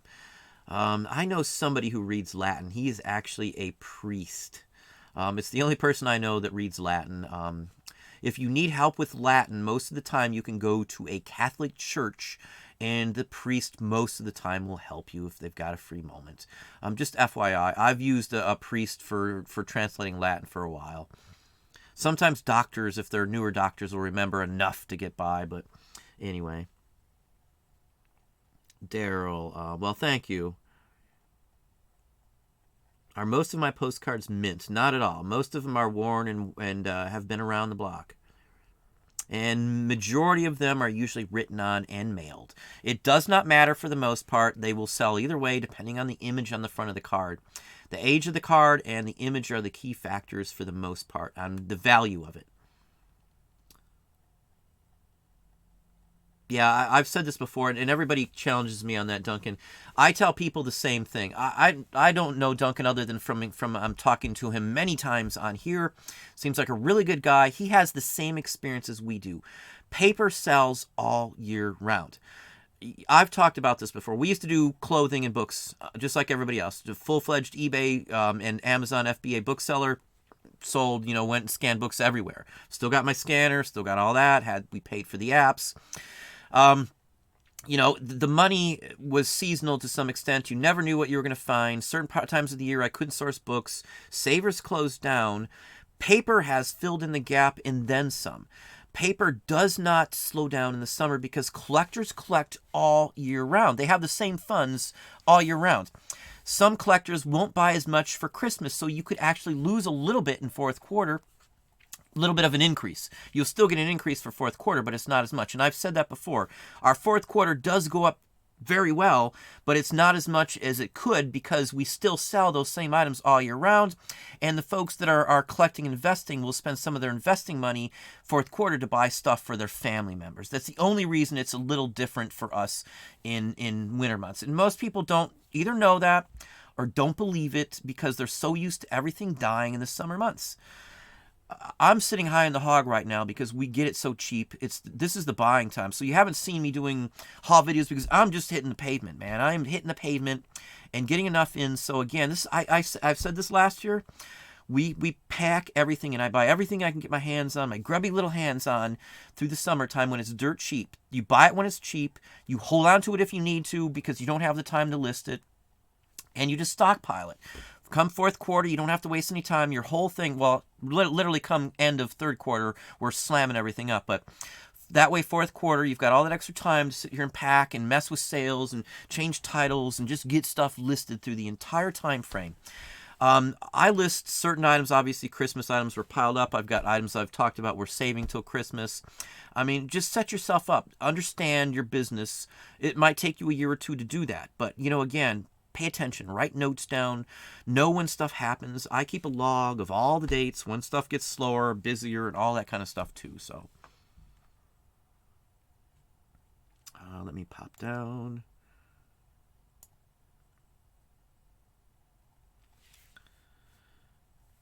And Duncan says he has a transcription person who speaks and reads Latin. Yeah, there's some online services that do that too. I just have a local pastor who will do it, so. Cherry Garcia, I've had that as well too, yes. There's 2 or 3 kinds. I don't usually get it just because I'm cheap and I won't spend $4 or $5 on the little tiny tub. I'll usually just buy one of the local. Lofts is a local one. It's all fresh. It's all basically like homemade ice cream. It's all natural ingredients, no high fructose corn syrup, no modified cornstarch or any of that stuff in there. So, and I'm big on that kind of stuff these days. Let's see here. Flipped for real as a newer part-time reseller. YouTube and the reseller community has been my classroom. I appreciate the channel so much. Thank you very kindly.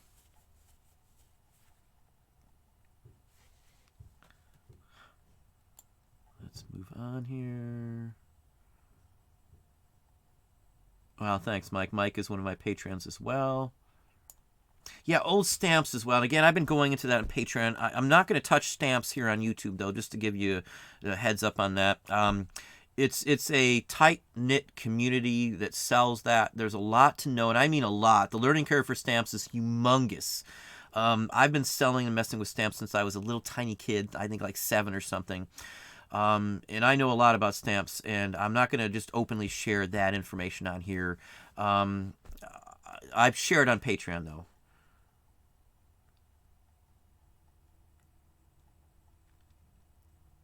Yeah, the capitalism here. We're talking about black crystal dice. It's already consuming the buyers. There's gonna be less and less people that can afford to buy anything, and then stuff's not gonna sell, and then corporate America is gonna be hurt. That's what's gonna happen, and that's what usually happens when it hits to a saturation point.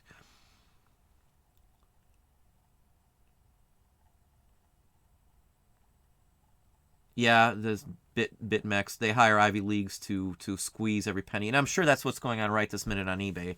That's what it sounds like from this call. The stocks are the biggest factor that I'm basing a lot of this on, because I know I've watched that path before with eBay and stuff, and the dividend share is the part that worries me. You have to produce.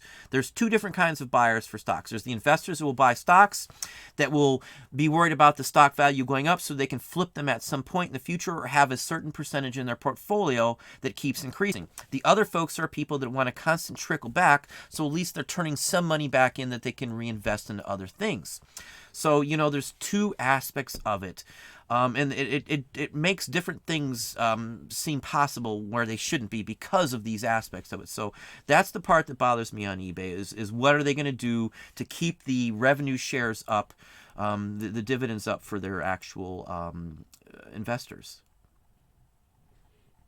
Hang on, let's pop back down here. I hate this feed. Hang on just a second.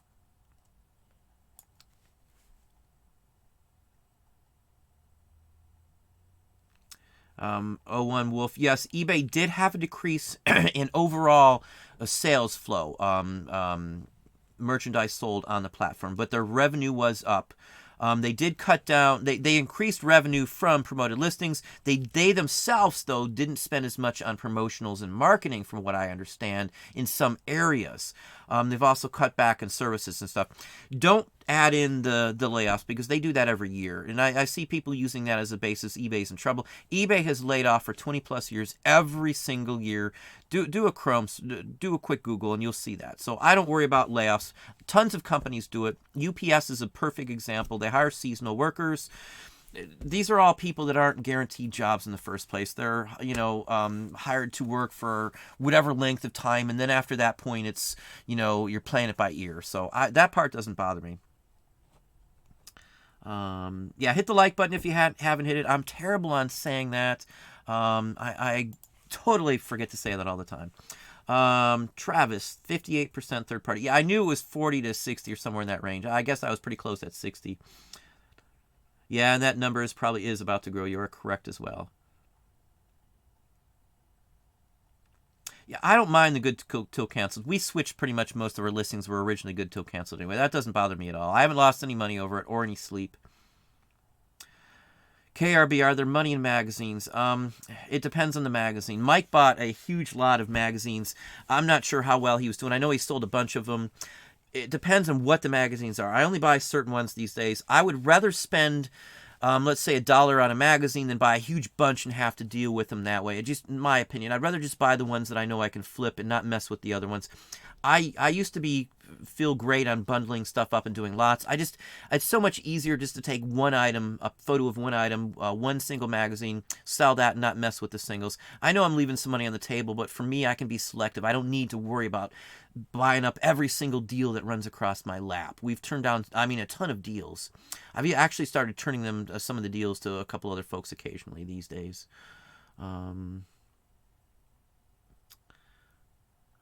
So yes, there is money in magazines. We do sell them.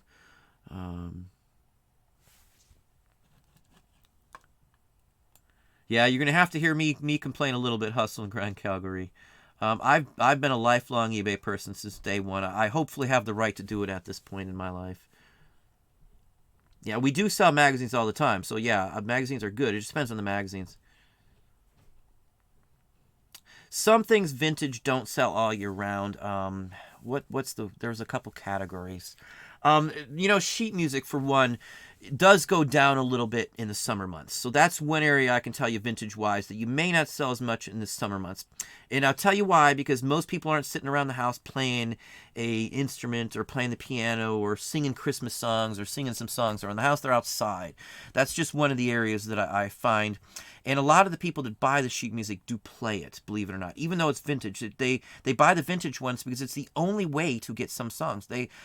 So many people think that you can just buy all these sheet music new and stuff. Majority of the vintage sheet music, unless it's like, you know, a top 40 or some of these high viewed ones or something, they're not available any other way than buying a 100-year-old piece of sheet music. There's so many songs that you just can't get any other way. So, and people want the songs. They collect certain writers, certain performers, and they want those songs. And the only way to be able to perform those songs and they have the original music written by that person is to do that, is to buy a vintage piece of sheet music. New sheet music can cost you, you know, $30-$40 sometimes depending on the sheet. So, you know, price wise, you got to play it by ear like that. Yeah, I do love eBay's aspect and what we get out of eBay. I'm a little frustrated with them making these decisions. I'm going to see what happens, as I said in the video earlier today, but it's a bad decision to not hold some loyalty to those who made your site what it is. But, you know, I'm a loyal person, and I like to be honest and loyal with people, but, you know, I very rarely get down on eBay, but this is a time where they have made a terrible decision, in my personal opinion. Well, good to have you, Trista. And, well, thank you very kindly as well, too. Let me see here. Well, thank you, Mike. Have a good one. Good to have you on tonight, Mike. Yeah, specialty mags are always good. Those are the ones I do the best in. Vintage magazines from the 1910-20s era are always good, depending on the topic. Mining topics, magazines that were issued by a company, like for the employees, those are always like the best ones to get in my book. Employee magazines from companies. We had stacks of them. I had hundreds of them from Disney. We sold every single one from 10 to say $50 a piece. They're called eyes and ears at the Magic Kingdom or at the Disney World in Florida. Is it safe to buy any RPC that are in decent condition for resale? No, it is not. Not at all. Just because it's a real photo doesn't mean it has any value. The majority of cards will not hold much value. Like 90% of every postcard you run into will not hold much of a value. You know, that's just how it is, you know, just like any category. So no, don't just buy anything just because it's a real picture postcard or real photo postcard.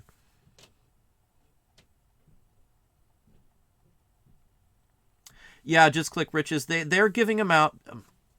I wouldn't say that's the case. They've been pressured into it, just like they're being pressured into split off StubHub.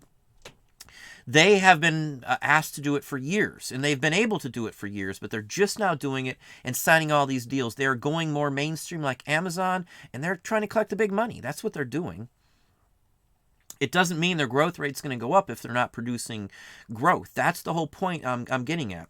It doesn't matter the reason, so to speak, on why they're doing it. It's what they're going to have to do once they do that, which is to increase those numbers. And the only way to increase it is to sign these big deals, because if they had another way to do it, they would have done it for these last few years and been able to get new and more people in. I've had reports say that anybody under 20 or even under 25 or so hasn't a clue what eBay is. You know, my kids obviously know, and most of the people that they know do, because they've been, you know, around us and have seen it, and many of them do work here for us. So, you know, it just depends. So they're not bringing the new people in. So if they don't continue to do that or continue to show growth, you know, they're just not going to be successful going, you know, years in advance, years in the future. So at least that's my opinion. Again, I look into the future. I'm not looking at what's going on next month or months from now. I'm looking at a year or two in advance, because that's where I'm here to stay. This is my goal for the rest of my life, is to be a reseller and, you know, an Arto tier, I guess you could say, where we market our own products and things like that as well, too. So, you know, I've got a stake in this.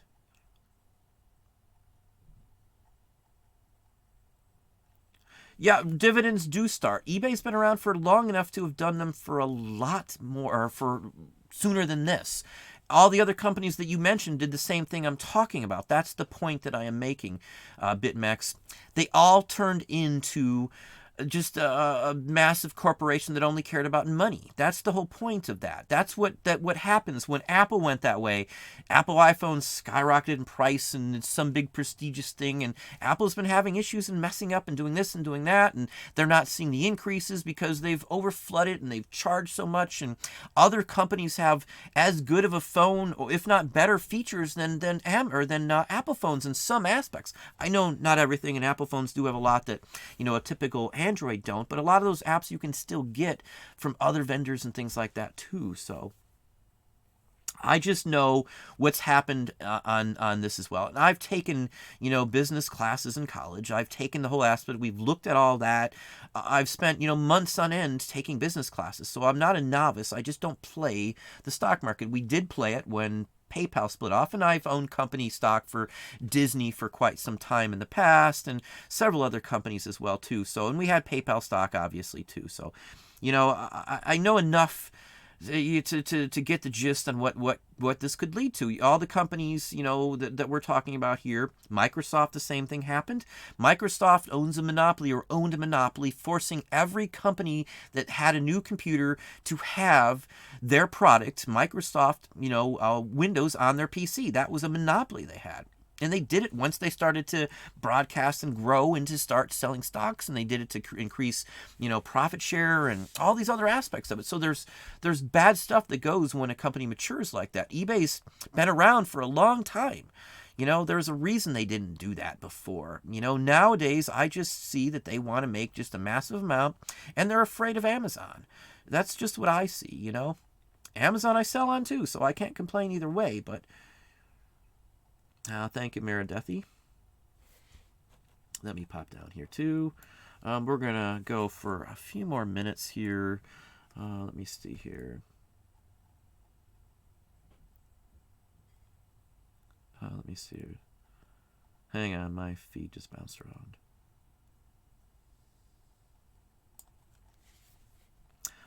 Linda, it's time to update. I tried to find the post where you have already discussed it. I've got an Epson duplex. Hang on just a second. I think I can see it from here. I think it's a Epson DS510. It's the best one that I've seen. We've had 7 or 8 scanners now, and that one's the best one I have found. Both sides, same time. Drop the DPI, and you can get them to go through as fast as you can almost drop a postcard.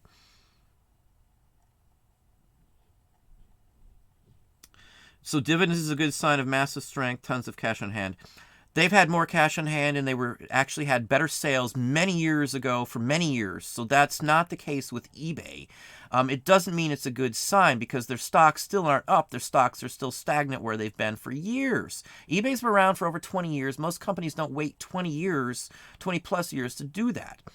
That's the point. The point also is that they didn't increase sales. So you wouldn't want to release dividends until you could show that your sales, your actual turnover rate on product on your site was up, not down. Their site is down. Most serious investors are going to know that you can only milk the people that are paying you on your site so much, which is us, the sellers, before the sellers revolt.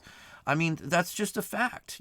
I hear every day somebody's telling me they're going to go sell somewhere else. That's fine. I'm still going to sell on eBay till eBay is totally dead. But, it doesn't mean a good sign for everybody. It's not the way it works. It's going to put more demand on eBay to do certain things to actually get that return coming back out. If you're not getting a dividend after you've gotten one for a year and they've messed up something, you're going to have people dropping off and selling their stock. It's a risky play for many people. The stock market goes up and down, and you can lose millions or billions in one day on one bad deal on the stock market. Bad news could hit, like tariffs on China. Stock market went tumbling when that happened, and that's just talk. Nothing's even been written down. You've got to look at the big picture. There's way more into stocks than just, is it a good time or not? eBay does have money, but they're not doing nearly as good as they've done for many years before this. This is a year they were down in actual turnover on product. You just don't do that until you're showing some huge growth to show all these people. There's something else going on. That's the only answer. And it's deals like this liveauctioneer.com that they've got going. There's deals going. There's something going on is the point. There's more to this. We're only seeing the surface. If we saw what was going on underneath, it might not be the same case on our feelings.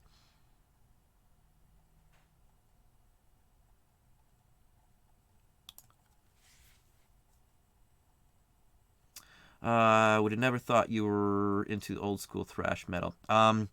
Yeah, I listened to it. I used to have hair down to my waist. I used to be one of they used to call us stoners in school. More sort of looks. I used to wear the leather jackets and all that stuff. And that's why I still love leather jackets. My first leather jacket I bought when I was 17 with my own money. And I've always had leather jackets ever since. I love long hair. Haven't been able to have it for 20 years of my life. I'm probably going to get it cut again too anyway. But I do like heavy metal. One of my friends had a group, and the group was called Decadence. And you can see they've got some videos on YouTube, and I used to hang out with those guys. There's many groups like that I used to hang out with. I've been to Ted Nugent's house, stuff like that, in Detroit. We got to go to a concert at his house once before, years ago. I've been invited, didn't go a couple other times, but stuff like that. I do love heavy metal, as well as old school rap. So, I listen to classical even, and jazz. I'm a well-rounded musical person. I took jazz history in college, believe it or not. If they had a heavy metal history in college, I would have probably taken that. My actual thesis end project, my thesis for my master's is on music, the musical influence on the masses. That's literally what I wrote 70 pages on, and spent 3 months on one single project. So that's how much I'm into music. Most of my things too, I took a baby boomer class in that. My projects were all on music. I aced every one of them. I scored on it because I like music, and I love writing about stuff like that. I love artwork, and I love writing about that. So that's what I do. Yeah, staying consistent. Meet Merp. There is a Archer fan, if I'm not mistaken, there, because we just watched it. The new episodes come out on the 29th if you're an Archer fan. Big Archer fan. We're just recapping all the way to the new release. We have an Archer party if you don't watch Archer. The last season wasn't so good, but Archer has 7 real good seasons if you know Archer, and I'm almost sure that Meet Merp is a Archer reference. I could be wrong, but that is something they say when a percussion grenade goes off and their ears are ringing. So anyway, hopefully I'm right on that one. Maybe not. Dividends do get pension fund investors. That is the case. But again, that all goes back into me. They're going to have to produce. They're going to have to keep raising the dividends paid to keep that working. Otherwise, it's not going to go anywhere. That's the whole point I'm saying. Same with trust funds. Same with state teachers funds. You have to be able to produce and keep growing that income for it to be good. And if eBay can't do that, they haven't been able to do it in 20 years, it's a bad sign. If you can't do it in 20 years plus, why would you risk it at this point? That's what I'm saying here. I've studied, we've done stock market for months. We had to play the stock market and do fictitious purchases of actual stocks in our class. I know the basics on it. I'm again, no expert on it, but I know how it works. I am telling you that an economist will tell you the same basic principle as I'm telling you. Yes, everything you're saying is true, that can be the case, but that's going to force eBay into a box at some point. They'll be between a rock and a hard place at some point if they can't increase their actual turnover on product. That's the point. That's the whole point. I'm going to end it. I don't want to keep beating a dead horse here, but that is huge for us as a seller. It means they're going to do whatever it takes to get money coming in, even if it means screwing over the little guy, which is what happens most of the time. What is the next best option after eBay and Amazon for sellers? It depends on what you're selling, Joe. It honestly depends on what you're selling. If it's records, go to Discogs. If you sell clothing, try Poshmark. It just depends on what you're selling. Etsy, if you do artsy stuff or vintage, you can still sell on Etsy as well, too. So just FYI. In fact, that question was just brought up by Audrey just the other day. Facebook Marketplace, I don't know many people who make a ton of money on that. I'm not saying it's not a good platform, but I have had no luck. And even when I've tried to buy stuff, they've either been resellers trying to pawn off junk, or they didn't respond, or they weren't there. I just gave up on Facebook selling around here. It's just not practical. Can you import listings from eBay to Etsy without a third-party app? Not that I'm aware of, Mr. WDM. Craigslist too. I've never had much luck around Craigslist. Around here, it's not a upselling platform. It's usually people trying to sell stuff that's not worth very much that they couldn't sell other places here in my area. Don't know what it's like everywhere else. I used to be able to buy off Craigslist and stuff too, and we did sell some stuff, but it's turned into these days into just a joke around here. It's mostly dead in our area. I'm telling you. Other than maybe looking for a estate sale or something, I don't even mess with Craigslist. And I was a diehard Craigslist fan for a long time. Things change. I mean, again, it depends on the area you're in, but around here, there's just not enough people putting stuff up on Craigslist or looking to buy stuff on Craigslist anyway. Yeah, eBay does have cash on hand, as I said, but they didn't get it from selling merchandise. They got it from nickel and diming us, so that's not the same case. Again, missed a live, have to get a replay. How you doing, Rick? I will be on tonight, Rick, and I know you've got some photos up there on Patreon. I will answer those all before I go to bed tonight. Let me see here. Yeah, enough about dividends. Yes, I will drop dividends as well. Let me see here. Yeah, don't worry about the layoffs. They've been doing that for 20 plus years. I never worry about layoffs on eBay at all. Again, that happens every single year that eBay's been here. You can just do a Google search and just type in eBay layoffs 2018, 2017, 2016, and you're going to see them pretty much every year you do that for. So,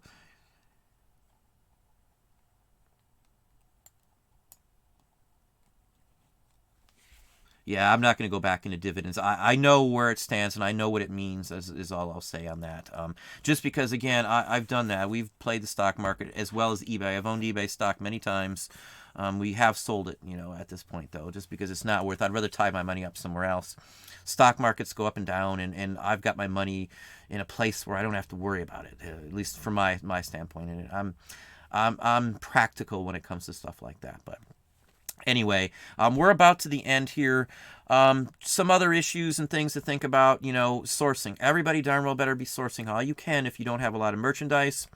The number one issue that I hear people talking about is they're not selling very many items. The one thing to consider is how much items do you have listed? Even if you have 1,000 items, you may not have the right 1,000 items up. It may take you time selling on eBay to know what's the best items to sell and to avoid certain items, or to go back in and change your listing title to fix an issue. Many times people ask me, this hasn't sold. What am I doing wrong? What's with this? And it'll either be a picture, something really simple like the picture. Zoom ins always work, or a simple phrase in the title. A lot of times people will forget like a key item. It'll be like, let's say, a real picture or a real photo postcard of a dog. And they'll just put, real picture postcard, man and dog. If the dog's a pug, you darn well better put pug in there, because the card will sell probably 2 or 3 times as fast if it's a pug versus just some other dog. If it's some real weird dog breed, it'll sell even better if you have that weird dog breed in there. I showed something in one of my videos. It was a mug of a dog, and somebody said that's a such and such a dog. If you put that in the title, it'll sell real quick. I did put that in the title, and it was gone the next day. No exaggeration. So title and keywords are key, and that's why key is in the word keyword. So just keep that in mind when you're doing stuff. There's always a way to fix stuff like that. Let's see here. Thanks for all your knowledge. My sales have increased 168% from last year. This time, nowhere close to your level, but thank you. I started with 0, so don't ever compare yourself to anybody else. Everybody has their own stake. I see people showing, and I've showed them occasionally here and there, tons of boxes going out in the day. You don't know if those boxes are actually going out that same day, or it could be a week's worth, it could be over the weekend. And for all you know, every one of those boxes these people are showing could be a $2, a $3, a $5, a $10 item. They may only be sending out $200, $300 worth of profit in 50, 100 boxes. Count means nothing. We send out packages where one package might be $1,000 or a $4,000 record. How can I compare that? And how could you compare yourself to one item that somebody does this way? The amount of items mean nothing. Dollar amount, everybody starts somewhere. Everybody at some point gets lucky enough to find something that's worth something high dollar, hopefully. That's my take on it. But anyway, that's just the key on this. I'm going to cut it off here too before we go too much longer. Again, I do appreciate everybody being on tonight. if you've got any comments or any other issues that you've got going on, or you've heard any other news that's going on that maybe we've missed here with eBay or anything, you can leave that down there in the comment section. I do try to look at those on here. Again, I'll be on Patreon tonight to go over the questions. The video will be up as well. In fact, it is still running slow. It's a longer video. Most of my videos for Patreon are longer than most of my videos here on YouTube. They're usually at least twice as long, just FYI. But anyway, I appreciate everybody coming on. Thank you all for it. If you haven't hit the like button, please hit that like button. Comment again below if there's anything you need to know or any questions you have. Thanks for everybody being on.